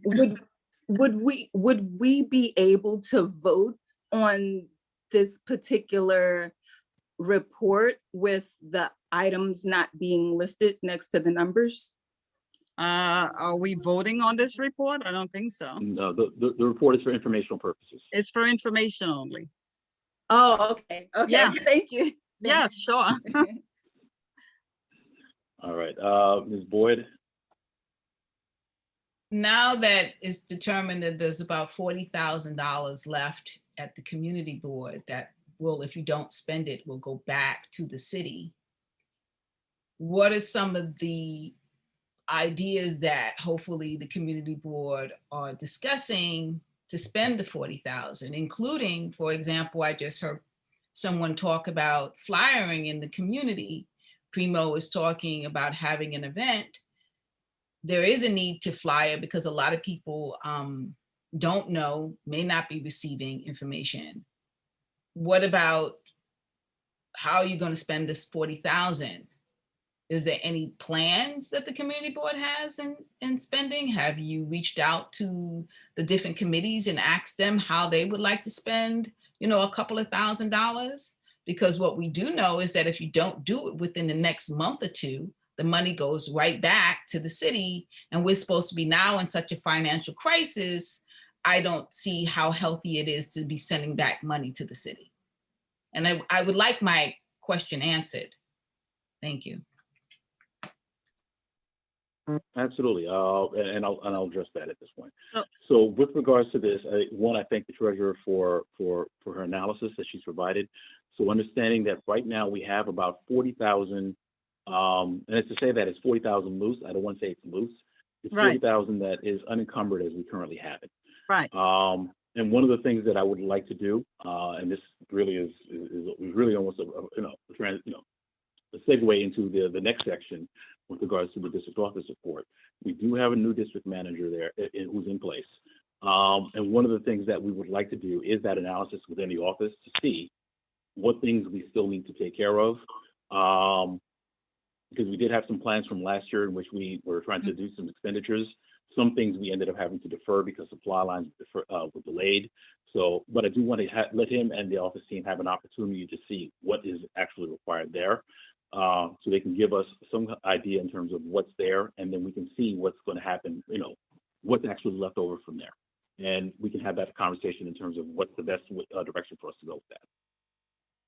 But that'll be something that, yeah, why not? So Let's should we go. have that by next month because we don't have a lot of time? I will have we're having the conversation. So that I would expect, yes, but I will let the district manager actually address that. He'll Okay. be able to address that. Yeah, I'm sorry, Okay, Debbie. I'm sorry, Debbie, did you have a point? We can't hear Oh, you're you. on mute, Debbie. Oh, I'm sorry. I just wanted to say that, I mean, although the city gives money to the agencies, it's very tricky on how you spend that money, because if you're not a vendor, you can't, I mean, there's no way that we can give you money. Primo, we spoke to Primo about his project, and we offered him some ideas, but in terms of buying gift cards and things like that with city funding, that's a no-no. So, you know, it's tricky, very tricky in terms of spending money, you know, city dollars or taxpayers' dollars, I should say. Yeah, but you can create flyers. You could, there are Oh, venues that have absolutely. flyers and stuff I like agree that. with that. Yeah, absolutely. Yeah. So And you can also hire temp people to hand out the flyers. If that was All what, ideas that will be discussed, and you know, the district manager will absolutely, you know, the team will have an opportunity to weigh in on that. So yeah, these are all ideas, and we just thank you have for the to- ideas. And this will be something that, you know, we'll be able to at least start chewing on this, and we'll have an idea in terms of where, Right. you know, where we're going to get the most bang for the buck. Okay, Ms. Pinkerton, I see you, and we're going to close on you. All right, thank you. A couple of things that I thought about while I heard the previous discussions was, one, that we're coming into the budget discussions for the next fiscal year. And if there are, like Debbie, if there are ways that the city needs to spend money, maybe there should be discussions with each committee about how they need to frame or submit the request for funding prior to the fiscal year starting, so we can maximize our community board's funding from the city. And I think this is like important for maybe the youth committee and Primo's committee, so they can actually get involved with the funding prior to being you know, basically not included in the fiscal year. And then secondly, I was wondering, I looked at the spreadsheet that Debbie provided, and I was hoping that there would be some discussion on the huge differences between 20 and 21. Maybe this is not important, but I have no idea, like concerning between fiscal year 20 and fiscal year 2021. In October, there's a huge jump in personnel salaries, and I don't know why, but I thought this would be a discussion point that would be brought up. And again, I'm not certain. I see the, like on line 19 of the spreadsheet, it says fiscal year, and it shows 2021 committed and remaining.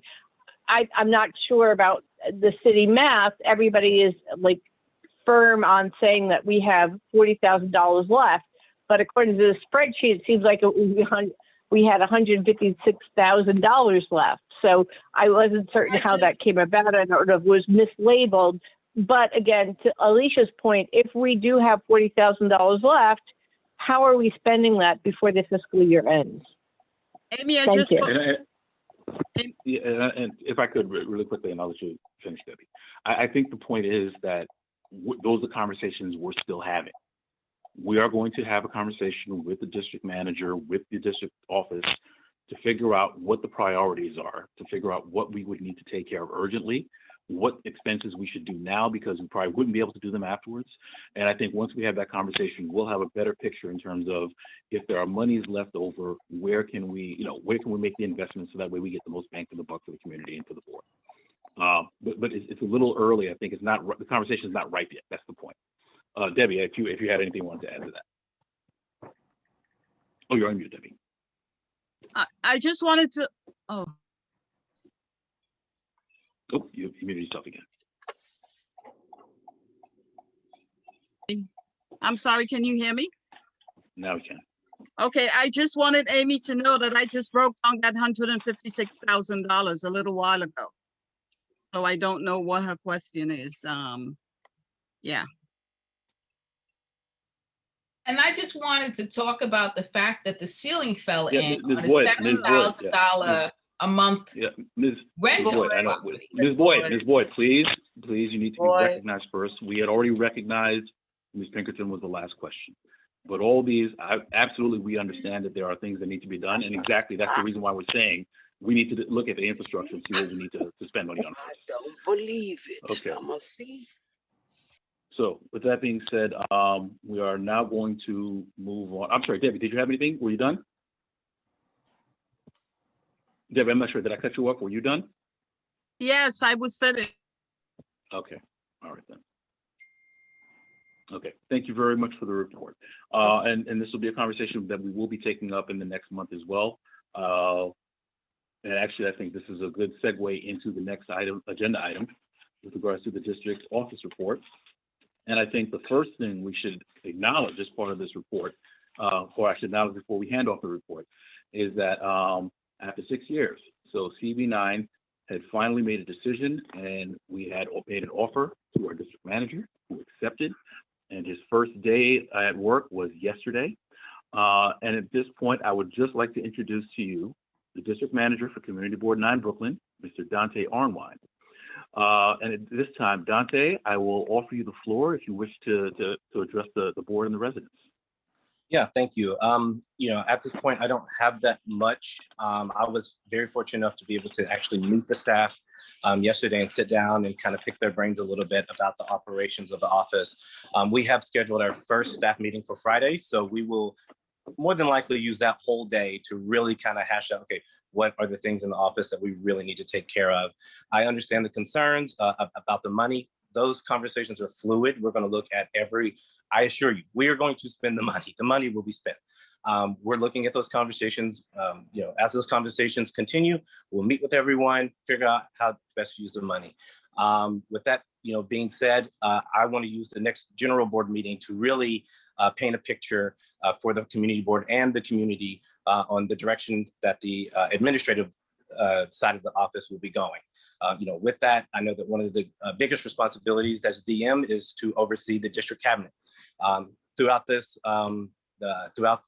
particular meeting, I've heard conversations about things that have happened in the district, and it's inevitable that some of the things that were brought up will be, brought up in the district cabinet. So, as I'm trying to create this district cabinet, I'll be working with the staff, trying to figure out, okay, who in the agencies are best to assist our needs in the district. I want to make sure it's somebody who's competent and someone who's a go-getter, right? Because we want to make sure that the needs of our community board is being heard. So I will use the next general meeting to really give you a full picture of how the administrative side of the community board will be operating and our vision going forward. That's all. Okay, thank you, Mr. Arnwine. Are there any questions? I guess we can entertain a couple of questions for the district manager. Are there any questions? And I think it's probably a trick in terms of there's probably tons of questions. Amy has a question. I'm not certain if I'm. Oh yeah, I'm sorry, I lost my screen, but yeah. So I was surprised that we're hearing actually from the district manager. That was a question of mine that I was wondering when he was on board and when he was being, being a part of our meetings. I was surprised that. And this goes to a larger question that I think our agendas for the board shouldn't be so boilerplate, that there should be details on the agenda that inform the public and the board members of what's actually going to be discussed. Nowhere on our agenda was the fact that the new district manager is going to be a part of the discussion. So Antoine, I'm glad that you're here. But I wish we knew in advance that you were going to be a part of our meeting. And Fred and Mia and perhaps the greater board, I think that we should have more detailed agenda items. If there's going to be a known discussion point, it should be on the agenda, not buried under new business or something like that, or the chairman's report. And I'll leave it at that. Your comment is noted. Thank you. Are there any other questions for the district manager? No, I'm Pat. I just want to welcome you, and that way we can separate ourselves from the district task versus the board task. So welcome aboard. Thank you very much. Okay, Ms. Evering, I see your hand up. Did you have a question? Yes, I would. No, it's not really a question, just a statement. I am welcoming our new manager, and I hope going forward we can see, a better running board. We have been having a good board, but we need somebody in charge. And welcome aboard, sir. Thank you very much. Thank you very much again. And again, I want to welcome our district manager. And I don't have enough thank yous for our district office staff, for our assistant district manager, Ms. Mia Hilton, for our community assistant, Mr. Khalid Nixon. I think that this is really, really a momentous occasion for the board. Now we really have a talented, intelligent, capable team in that district office. Combined with all the other great things that we've done, I just really think that we are ready to take those next steps. So I'm excited for Community Board 9. I'm excited for this board and the things that we will be able to accomplish in the future. Welcome again, and thank you again. All right, at this point, we are going to go into the next item on the agenda, which is going to be the chair's report. So I have a number of items that I did report to the executive committee. I will share that with the board as well. So first thing we had was absolutely, I think that's one of the biggest pieces of news, where we have our district manager now in place. And I definitely want to go back and as I give the thank yous, I definitely again want to thank our search committee for their hard work. And I think this is a testimony to what we can accomplish as a board when we get together, when we have conversations, when we agree on the process and we see the processes through. It wasn't easy. Absolutely, we have to deal with COVID, a number of other challenges, but the search committee and this board rose above those, and we are now at this stage. And I just want to say that we should take that as an indicator that the sky's the limit for this board, and we can do so much more, and we will do so much more. I think that one of the items that we left off with from last month was with regards to the Associated Supermarket. So the board had taken a vote with regards to supporting the Associated. Oh, hold on, I'm sorry. I think I was covering the mic. Can you hear me? Can everyone hear me? Yeah. Okay, good. Yeah, so with the Associated Supermarket. So we have actually reached out to the supermarket owners. We haven't received a response yet, but we are trying to see in which ways the board can be of assistance, if there's anything that they would need assistance from us specifically regarding. So that outreach is happening. And the minute we have any additional word, we'll be able to share that with the board and potentially with this committees as well. So especially looking at our economic development in terms of if there's anything, especially, given the Brooklyn Chamber of Commerce conversation, if there's anything we can do with that respect, or even to set it up, if there are any conversations we should definitely make sure that we're a part of on a go-forward basis as well. So as we get additional information, we'll definitely make sure we share that. Another thing that we had discussed at the last board meeting was with regards to Intro Bill 2186. So that was the long-term planning bill. So that we are still trying to get some additional information in terms of deadlines, in terms of timelines, where this currently stands at the City Council. So we've reached out to a number of different channels in terms of trying to get some additional information. So that way we'll be able to share that with the ULURP committee. It did get referred back to ULURP. So we're trying to see if we can get that information so that way they will have that, so that way they have additional resources and the committee will be able to make a recommendation at some point as well. So that is something that we're also looking forward to. I do want the board to look forward in terms of this year is really, really is really, really moving forward. Next month, we are actually going to go into our election cycle, which begins with our nominations committee. So we will be impaneling a nominations committee, which will be announced at the April board meeting. We will have nominations announced in the May meeting, and we have our elections in June. And I think one of the great things is that I see so much potential, so much leadership, so many people who are talented and qualified that, I think this is really a good opportunity in terms of you've already taken that step with regards to being board members. And there are definitely people who I think should be thinking about taking those next steps in terms of leadership on the board as well. So that process is going to start next month. There'll be conversations that we'll be making announcements with regards to the nominating committee at that point. I also do want to announce, so we've had one change in terms of leadership. So we have Mr. Nicholas Almanor. He's here with us right now. He is going to be serving as the chair of the Parks, Recreation, and Cultural Affairs Committee. I want to thank Mr. Almanor for taking on this role. I want to say in general, we've had, phenomenal leadership with regards to our committees. And I think that's where our strength is. And the commitment is to make sure that those committees are working to their greatest potential. That's really the engine that drives this board. That is where the work gets done.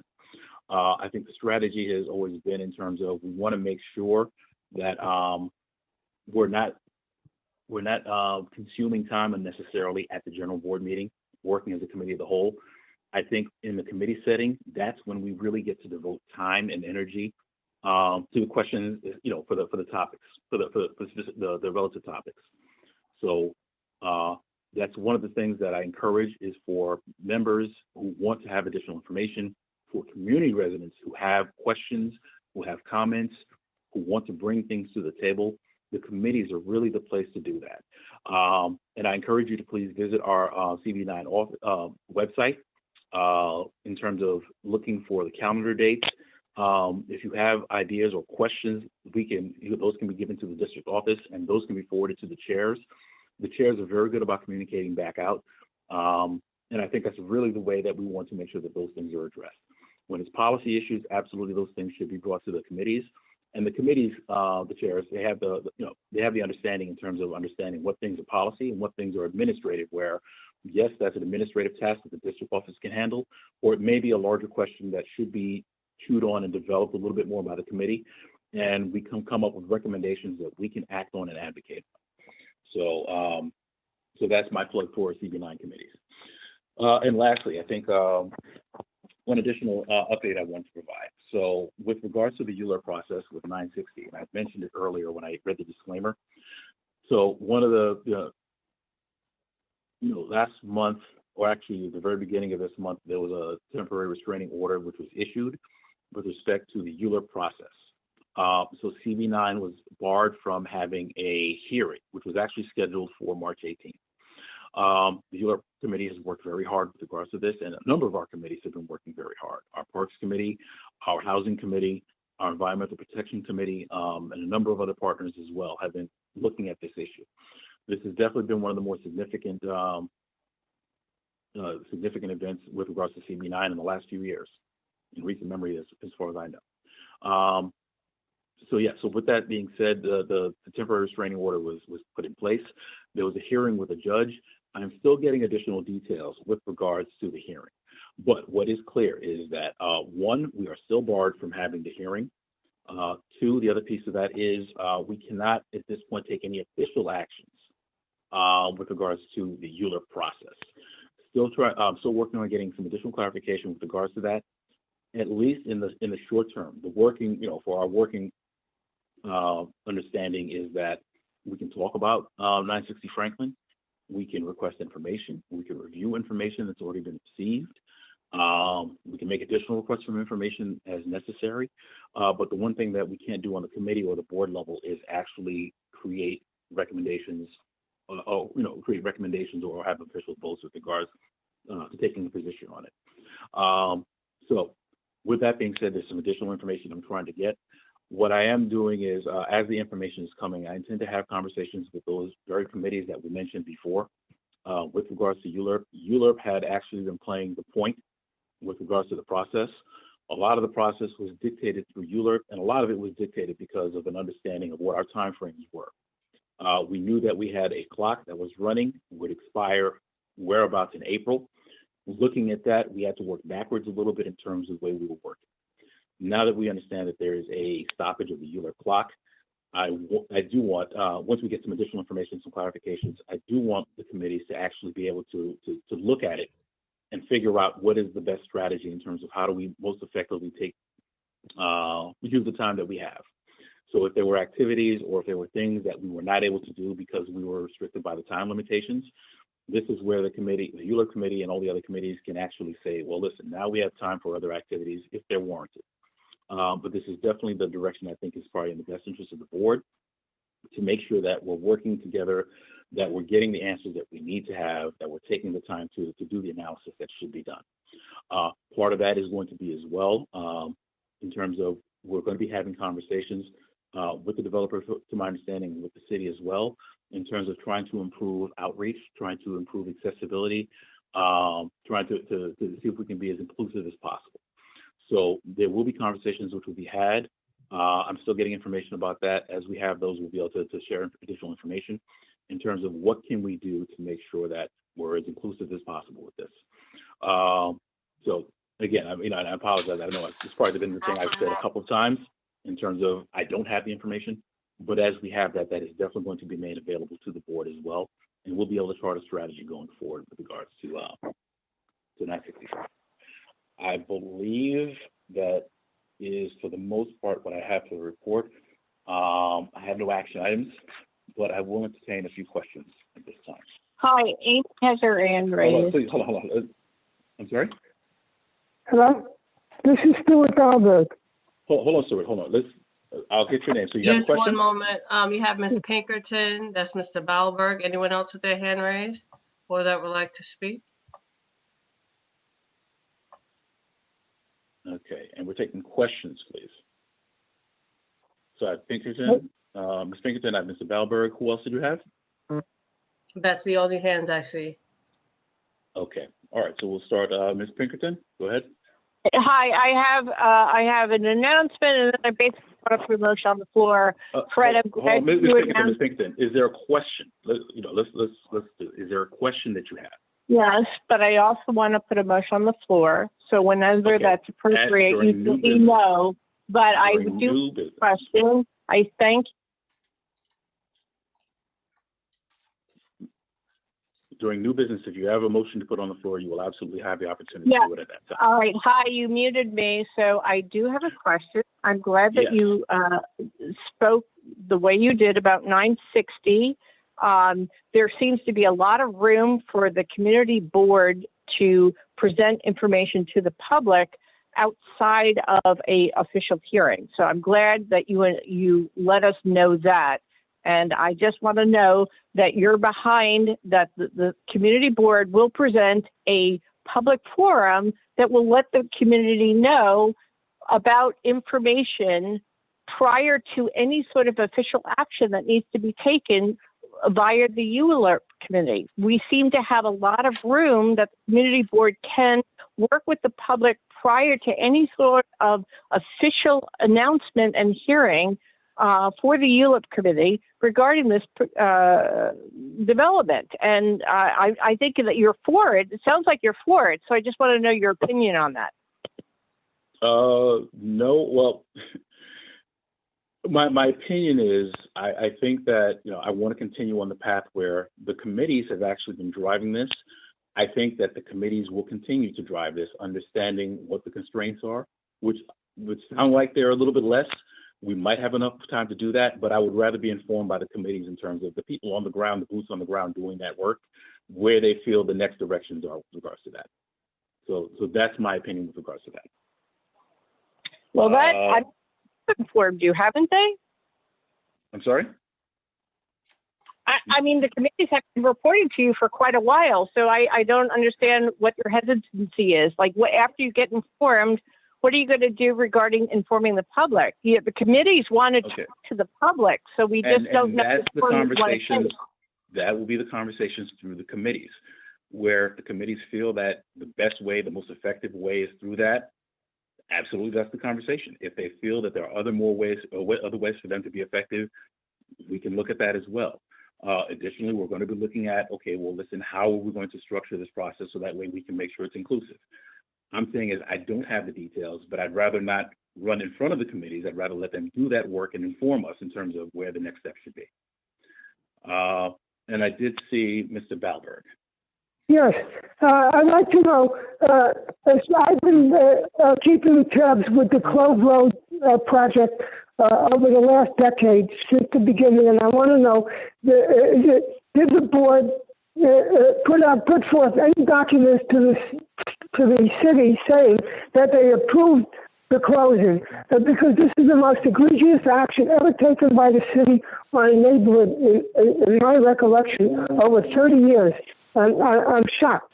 And I'm also shocked because they actually go and ask us our opinion after they think it's a done deal. And I'd like the board to take a stand and oppose it. And my question was, it's very clear, did our board put out any document saying that they approved, that the board approved the closing? Yes or no?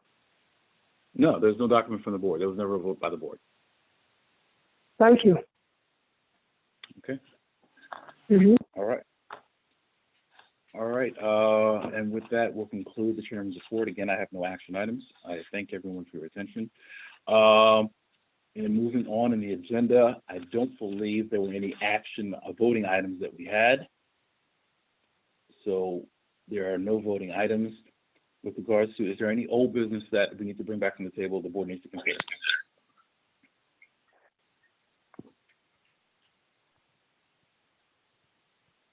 Seeing none. I want to make a comment that when Yes, I read the minutes, I didn't see, I mean, it showed, I guess, all the people that were present, but it did not show who was not present. If you look at the minutes, it didn't show that. Oh, it didn't have who was absent? Nope. It just showed a whole lot of people, and you couldn't tell like who was there and who wasn't there. If you will just go and review your minutes. I think you know, I know I saw it on my phone, and I thought I saw the absent column, but I'm not sure if the stuff, depending on where you look at it, I think the lines might have. From nobody. Hold on, was Mia on the report? Was there a line for absent members? Give me one moment while I pull up the email. Hold on. So it had to be a column. How did Ms. Evering know that she was absent, marked absent? I don't know, but when I looked at my minutes, I saw like, it was kind of scattered, and I couldn't tell like who was, I saw who was there. I couldn't tell who was not there. Are you talking about your ULEP minutes? No, I'm talking about, I'm not talking about the ULEP minutes. I'll pull it up, but it has to be there. If Ms. Evering knew that she was marked absent, it has to know that. The board. Yes, that's what she noted. That's what the correction was. Give me a moment. Okay, I'm just saying that's what, I don't know why I didn't see it. Yeah, Pat, if I could ask, where did you look at it? On your computer, or did you look at it on a mobile device? No, I wasn't on my computer. I was on my cell. Yeah, and I was going to say that's the same experience I had. Depending on if you look at it on a mobile device, all the lines just kind of blur together. So you see the headings, you see board present, absent, but you just see a whole jumble of names after that. It might actually look clearer if you look at it on a PC. It's there. But Mia, it's there. So yeah, I can share my screen if you guys like. No, I'm just saying. So I have to look at it not on my phone. You're saying I have to look at it on my computer. Right. Yeah. Oh, okay. That should resolve it. Got it. That should be correct there. Okay. Okay, I'm sorry. Well, we had, yes, we said, was there any old business? Hi, it's Amy again. Sorry, I have so many questions, but I was surprised that the attachments only included 2 reports, the general meeting for last month and 1 committee meeting minutes. Is that all the committees that had met last month, or we were just missing their minutes? No, Ms. Pinkerton, as you know, several committees met last month, and we are pending the receipt of the completed minutes by those respective chairs that were omitted in the email. Several committees met. All right, that's all I know, that, whatever the minutes were attached. That's all. Is there Thank you. any specific committee that you would like me to send to you once I receive it? No, I was just curious because when I looked at the email notifications for tonight's meeting, I was just trying to determine which meetings have been held the previous month. I know that we had reports, but that was all. Thank you. Okay, no problem. Thanks. Some of the chairs provided oral reports. But we'll have that conversation separately with regards to if there's any minutes that are outstanding. So as soon as we collect those, we make sure we maintain those in the district office. But thank you for your point, though. Mr. Chair, Okay, may I say all right. Mr. Chair, may I say something? No, yes, please. Yeah, I just want to, concerning my minutes, the secretary for my committee, she's sick, and the meeting was recorded. So therefore, she was not able to put the meeting minutes together. So then it will be forwarded later.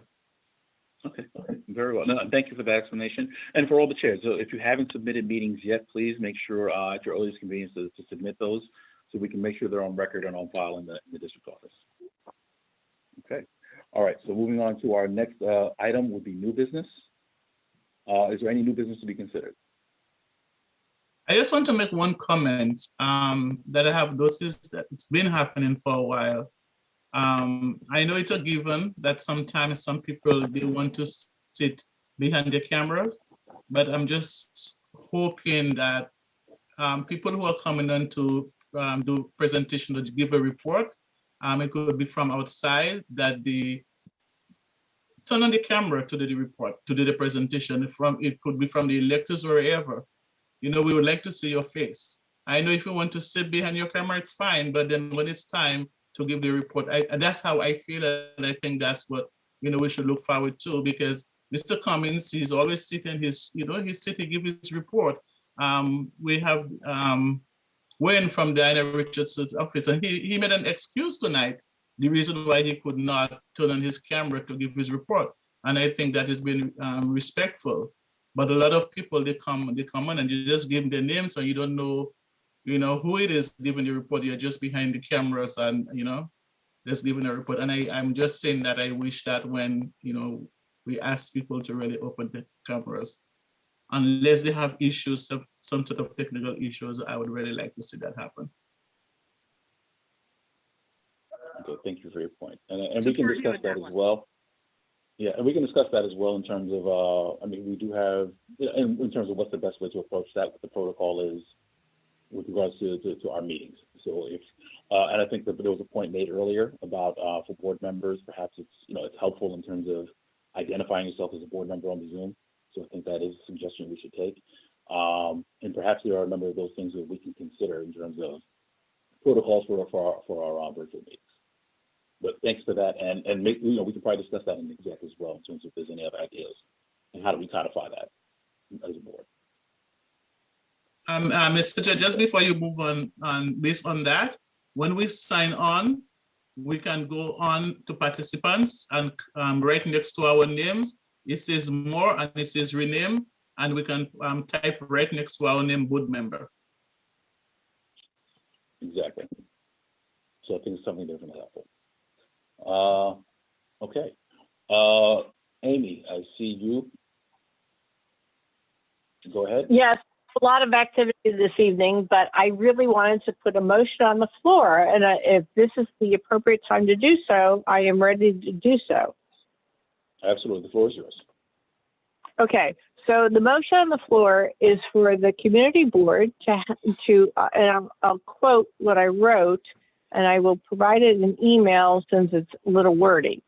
But motion for CB9 to hold a meeting or town hall information session sponsored by the community board and the community members discussing the 960 Franklin Avenue development project that provides the public with information from the board and not the developer, allowing the community and allowing the community a question and answer forum for all matters concerning 960 Franklin Avenue development project prior to and separate from the official and required ULURP CB9 board hearing on the proposed 960 Franklin development. It's wordy, but it's precise, and I want that motion on the board, on the floor. Wordy. Okay. Well, listen, if I could ask if you could do this. Nolan, are you still here? Yeah, I don't know what she said up to Yes, I'm here. Okay. Amy, would you be able to email Nolan the motion so that way he has it for the record? Okay, I don't know if I have his email address. I have it all set up to email, but I don't know anybody's, let me try to send it to him. So You can send it to the PK09 and I can send it to Nolan if you like. Yeah, so Okay. Nolan, you'll be able to incorporate that as part of the record. Yes, I can Is that have okay? the motion and the notes. Perfect. Oh, gosh. All right. Okay, so here's what we're going to do. Amy, if I could ask you to just read your motion through, just so that way the board hears the motion. Nolan, don't worry about getting it right now. Just, you know, you'll get the exact text. Just read your motion for the board. And then we'll see if there is a second and we will open debate. Okay, so I just sent it to the board at verbatim. And the motion is for CB9 or Community Board 9 to hold a meeting or town hall informational session sponsored by the board and the community committee members discussing 960 Franklin Avenue development project, providing the public with information from the board, not the developer, allowing not the developer. Well, because we already had a Euler. Amy, no, it's Amy, don't worry, we'll discuss it. Finish your motion, just so that we have it ready. Okay. Do you want me to start again? No, just whatever the last sentence you did. We'll start from there. Allowing the community a question and answer forum on all matters concerning 960 Franklin Avenue development project prior to and separate from the official and required Euler CB Board 9 hearing on the proposed 960 Franklin development. Okay, so that is the motion by Amy Pinkerton. Is there a second?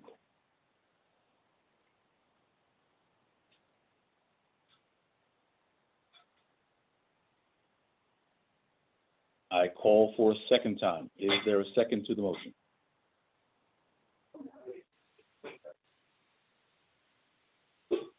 I call for a third time. Is there a second to the motion? I second the motion, Melanie Lewis. Okay, we have a second by Melanie Lewis. So it's been moved and seconded. Okay, all right. Amy, you as the maker of the motion get to speak first. Hold on, and let's just establish speaking order. Is there anyone who wishes to speak with regards to the motion? Discussion. Okay, and Ms. Moses, I see you. Is there anyone else who wishes to speak? Discussion. Discussion. I see. Oh, hold on. All right, let's put up hands. I see Levinson. I see Newsom. I see Leopold.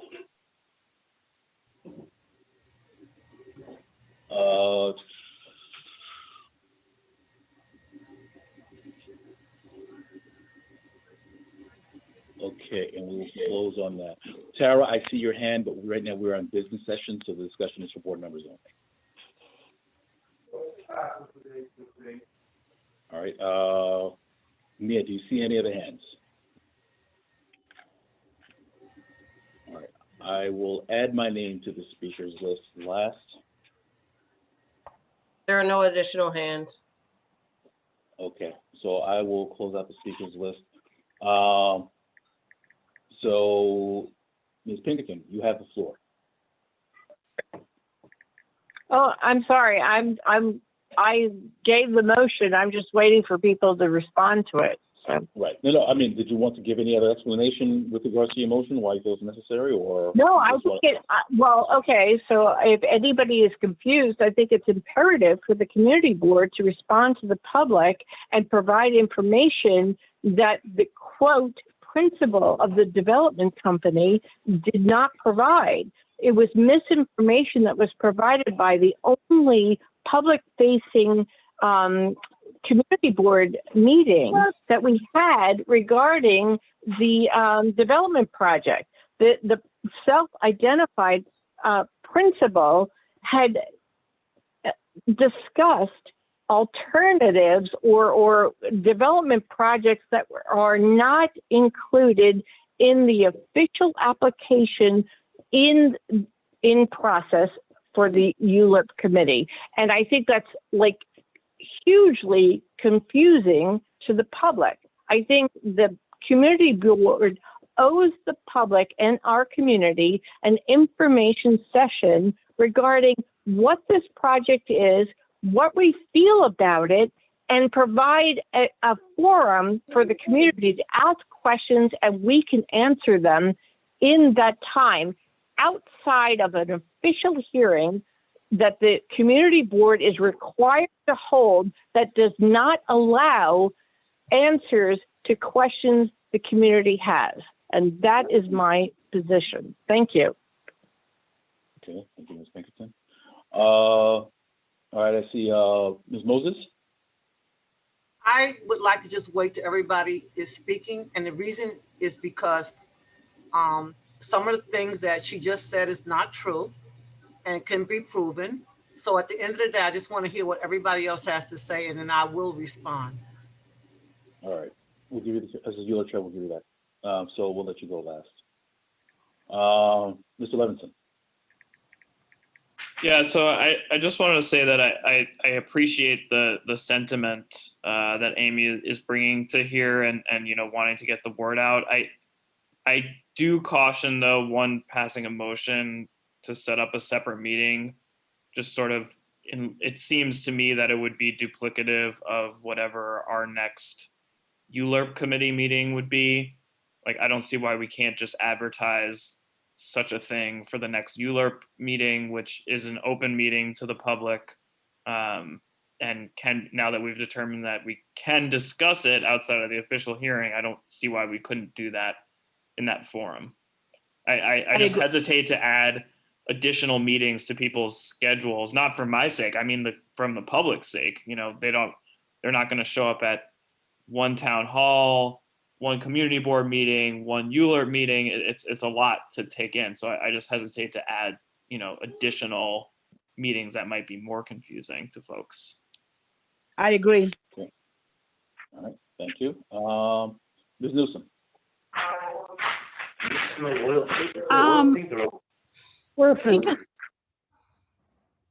It concerns me that we're asking for a face-to-face meeting we can still say in the middle of a pandemic, yes. Are vaccinations being done? Yes. But not everyone is being vaccinated. That's why screenings are still being done. And it seems like there is nothing that we can do as a community board that would not be official, because we are a city agency. No matter where we go, no matter what we do, there is not going to be anything when you say sponsored by community board, non-sponsored by community board members, that in and of itself is official. There is no way around that. Those are my two conflicts. Okay, thank you, Ms. Newsom. Ms. Leopold? Beverly spoke for me because I'm very concerned.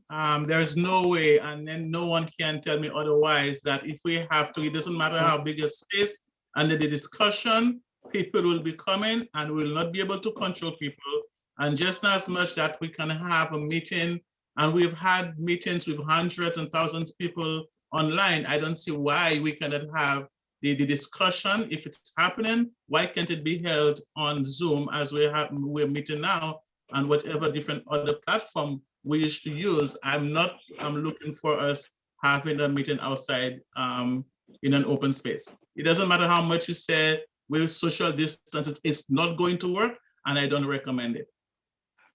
All right, before we continue, I just want to make sure we're not conflating issues.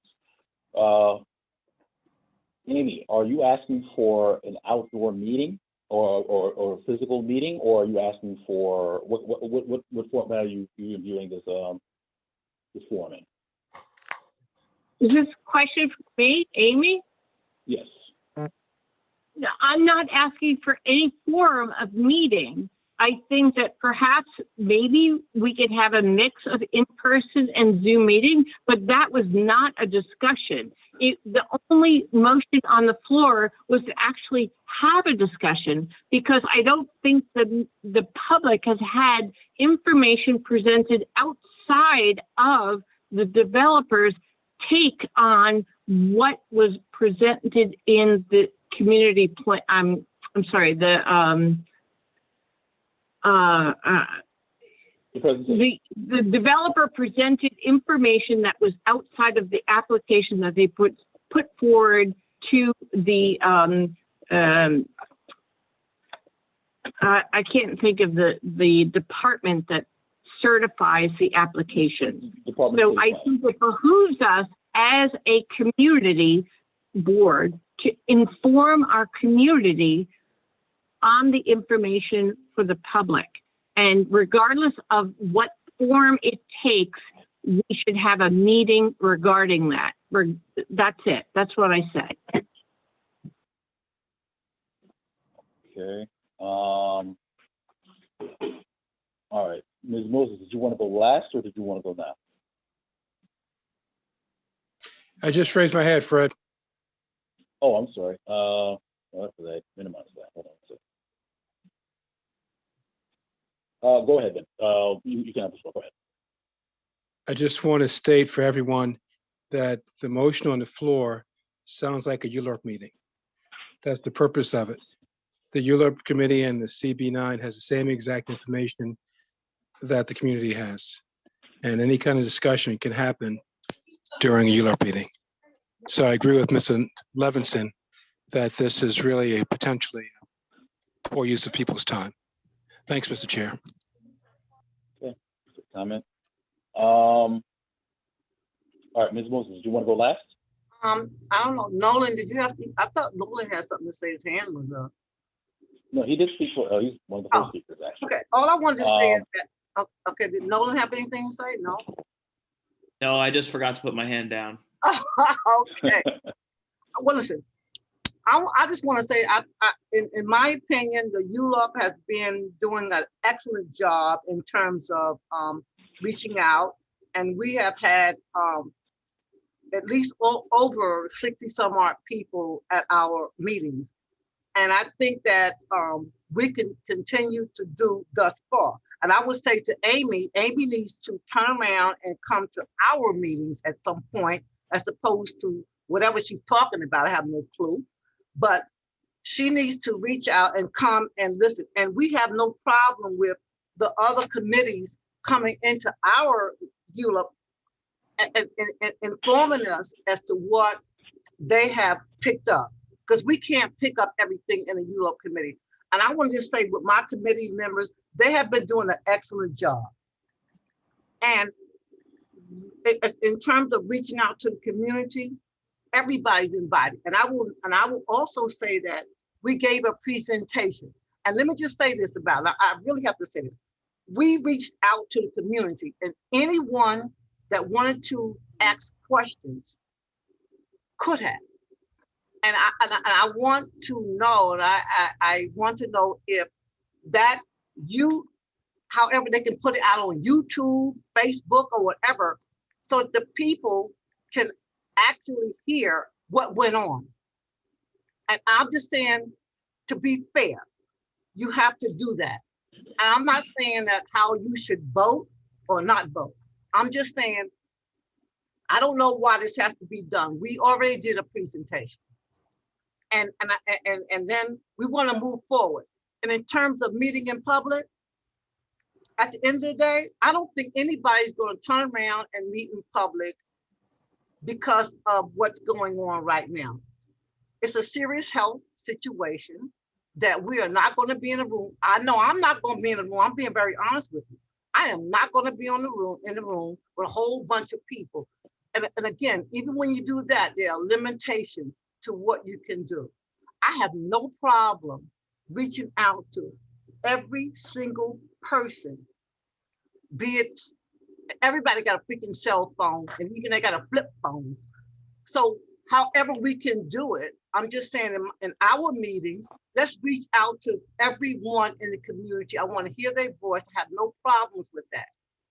But at the end of the day, we just have to do it the right way. And I would invite everybody to continue to do that. And I hear people, and especially you, Amy, I hear Amy talk about this and that. But Amy, you are one that don't even show up. So my point is, let's just turn around, and everybody that wants to do it, I think that we can, now that I feel that we can speak in our meetings and we know what our limitations are, then we can all discuss that. And I reach out to everybody, community, people, as opposed to our community members and chairs and everybody. Just come on and let's discuss it. That's all I got to say. So I don't know what she's talking about, but we have been doing our job, and I can say this to everybody. Please read our minutes and you will see that whatever was being said is, a lot of it is totally not true. And I wish that, and I want the Community Board 9, please, if you can do something to get it on YouTube, Facebook, and all that, so that the people can reach out and see what happened in our meeting that we had with the developers. And that way, everybody, and listen, when they said there was no information given out, that is not true. And that's why I wanted to be where everybody can see and hear for themselves. That's all I'm asking for. And I close on that. All right. I do see a couple of hands that are going to get a couple of voices. I do see Suki and I do see Tessa Akabira. Suki? I just want to echo what Pat is saying, that it would be very helpful to have chairs or members of other committees to attend our meetings, because although our meetings have been very well attended, our focus overall alert process and zoning, but the environmental impact statement for that project, which was enormous, covered about a dozen areas, from education to transportation to daycare to parks. So you have members of those other committees be able to kind of analyze the general impact and needs of those areas in our community would actually be very helpful. And the person who was saying I think it was Nolan, was saying to have a lot of different meetings is a big burden. So if everyone wants to come to the ULERP meeting, that would be great. If we want to do it, if we're going to do it at another committee meeting, just let us know, so that we bring in all of the different expertise. Thank you very much, Suki. Tessa Akabira? Yes. Thank you, Mr. Chair. Amy appears to be very passionate about what she views as the need to have a town hall to inform the community, because in her view, the information presented by the developer may have been one-sided and not as comprehensive for the benefit of the public. The ULERP committee chair, as well as Ms. Moses and Suki, who appears to be a member of the ULERP committee, and maybe who else is on there, I don't know if Mr. Liebert is, appear to be saying that the ULERP committee is generally well attended. Maybe some more board outreach can be put into place to gather a larger swath of community resident input, which would serve the need to do further outreach, reach some of the people that Ms. Pinkerton appears to be indicating that may not be informed now, and perhaps she too could join the ULERP committee to get a better sense of the work they've done to date, where they're trying to go, what they're trying to do, what the constraints might be, what the board as a city entity could and can't do, and she too come up with a comprehensive understanding of what she thinks might be missing to date.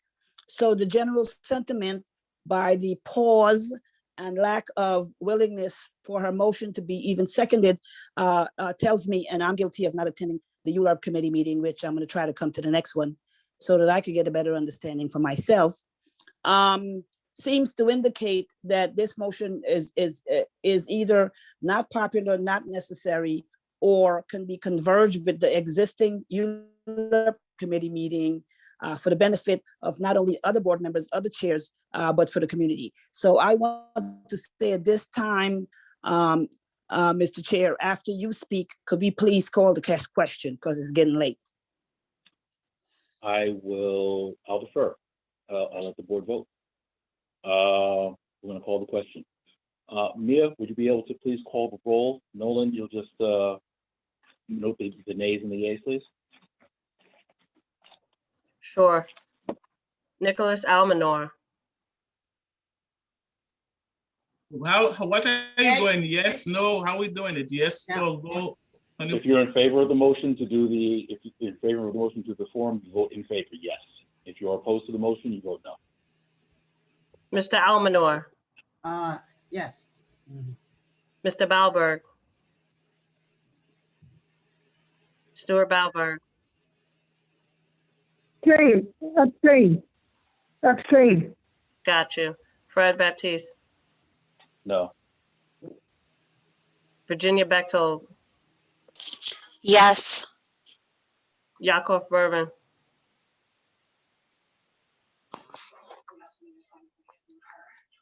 Yakov Berman. Warren Burke. No. Augustine Blackwell, not here, not here, not here. Suki Chung. Abstain. Verlene Dozier. No. Rosemary Evering. No. Tessa Hackett Vieira. No. Bishop Gonzalez. No. Loma Heck. Not present. Thank you. Wayne King. Primo Lasana. Mina Lagute. Mina Lagute. Quorum count. I'm sorry? Quorum count. Francisca Leopold. No. Nolan Levinson. No. Melanie Lewis. Here in discussion, no. Michael Liebert. Michael Liebert. No. Thank you. Matthias Limburger. Nope. Carmen Martinez. Carmen Martinez. Vivian Morgan. Abstain. Abstain? Gotcha. Pat Moses. No. Beverly Newsom. No. Yankee Pearson.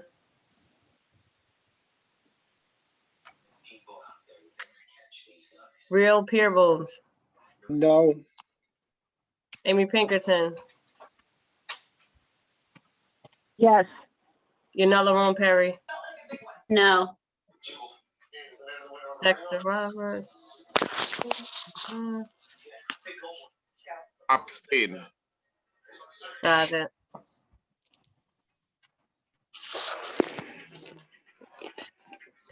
Debbie Timothy.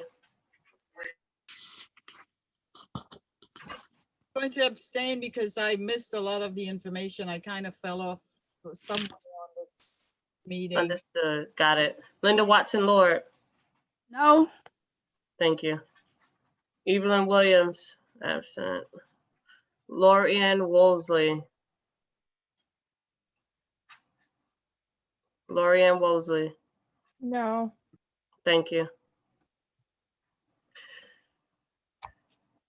Mia, could you call the names over those who you don't have a vote for? Yakov Berman.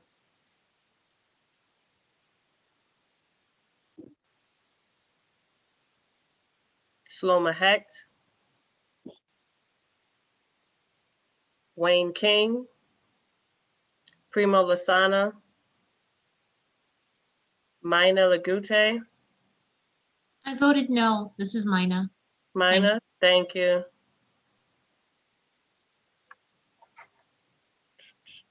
Carmen Martinez.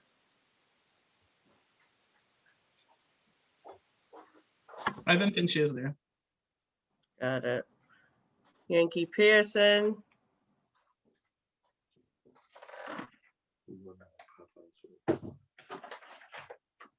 That's it. How many board members are present?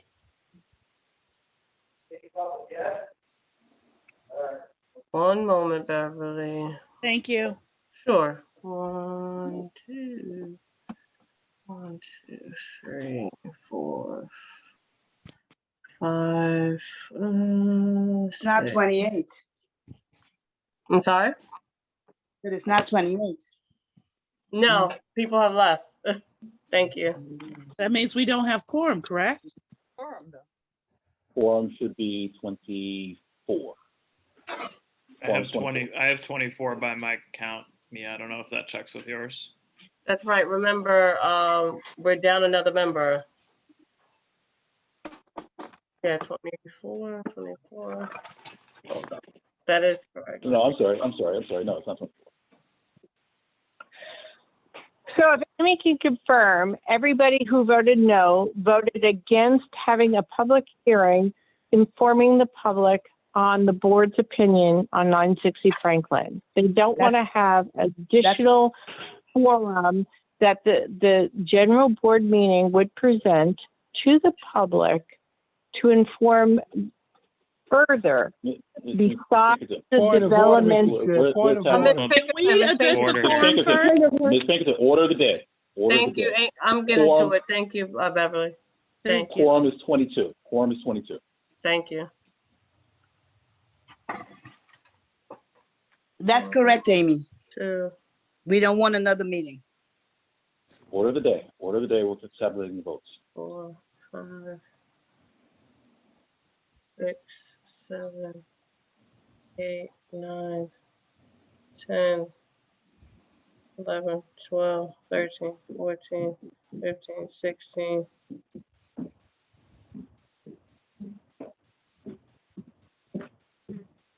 You made a quorum. 18, 19, 20, 21, 22, 23, 24. 24. So we still have a quorum. All right. What is the vote count?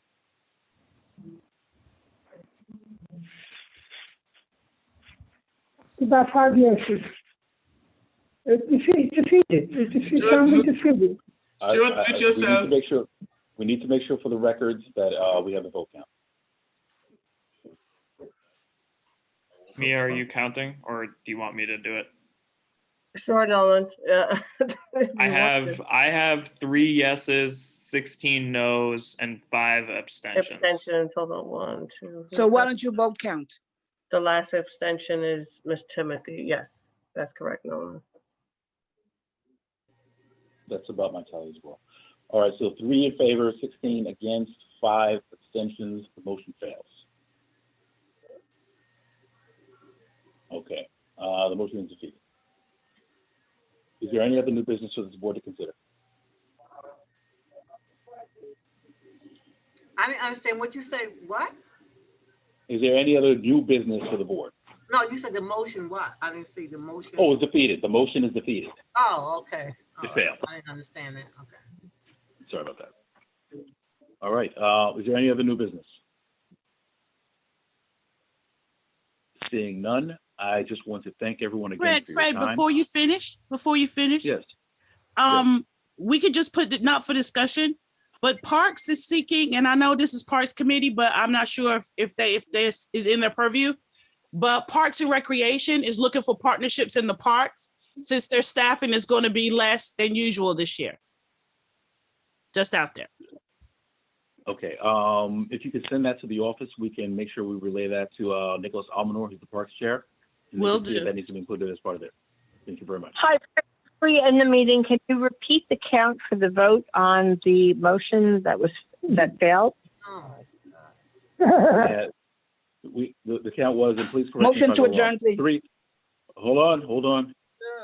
3 in Please favor. stop being 6 so against. incredibly disrespectful. Order of the day. This Order is of the like, day. Order of the day. Listen, order of the day.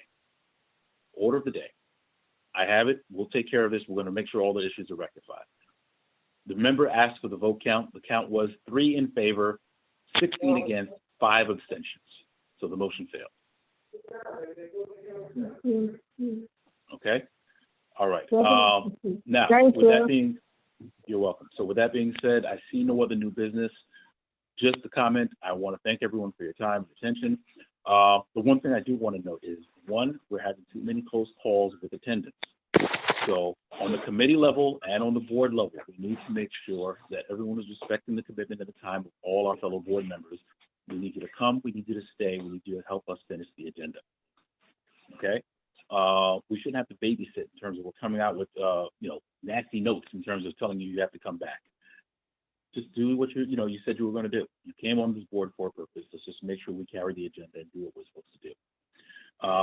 With the finish again on a positive note, I do want to welcome our district manager. I want to thank the committees. The committees are doing fantastic work. We are going to have additional conversations because obviously this is not a done deal. We're getting additional information. We're going to reset and figure out what's the best way for us to be able to accomplish everything with regards to making sure we have a good, thorough, respectful process with regards to a 960 application. We will have those conversations. We will share the information with the board and the committees. That is the commitment, and that's what we're going to do. And again, that last note, Dante Arnwine, I want to welcome you again. Welcome to the family. Everyone at this point, I hope everyone has a fantastic holiday, a happy Passover, a happy Easter. Everyone stay safe. Last plug, shots in arms. That's how we get together again. Okay, so that is my plug.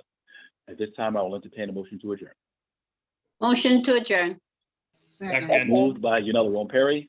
I have a second by Melanie Lewis. All those in favor, say aye. Aye. Aye. Welcome, Mr. Wine. Aye. The ayes have it. We stand adjourned. Nolan, time is 9:50 p.m. Thank you very much, everyone. Stay safe. Holidays. Bye.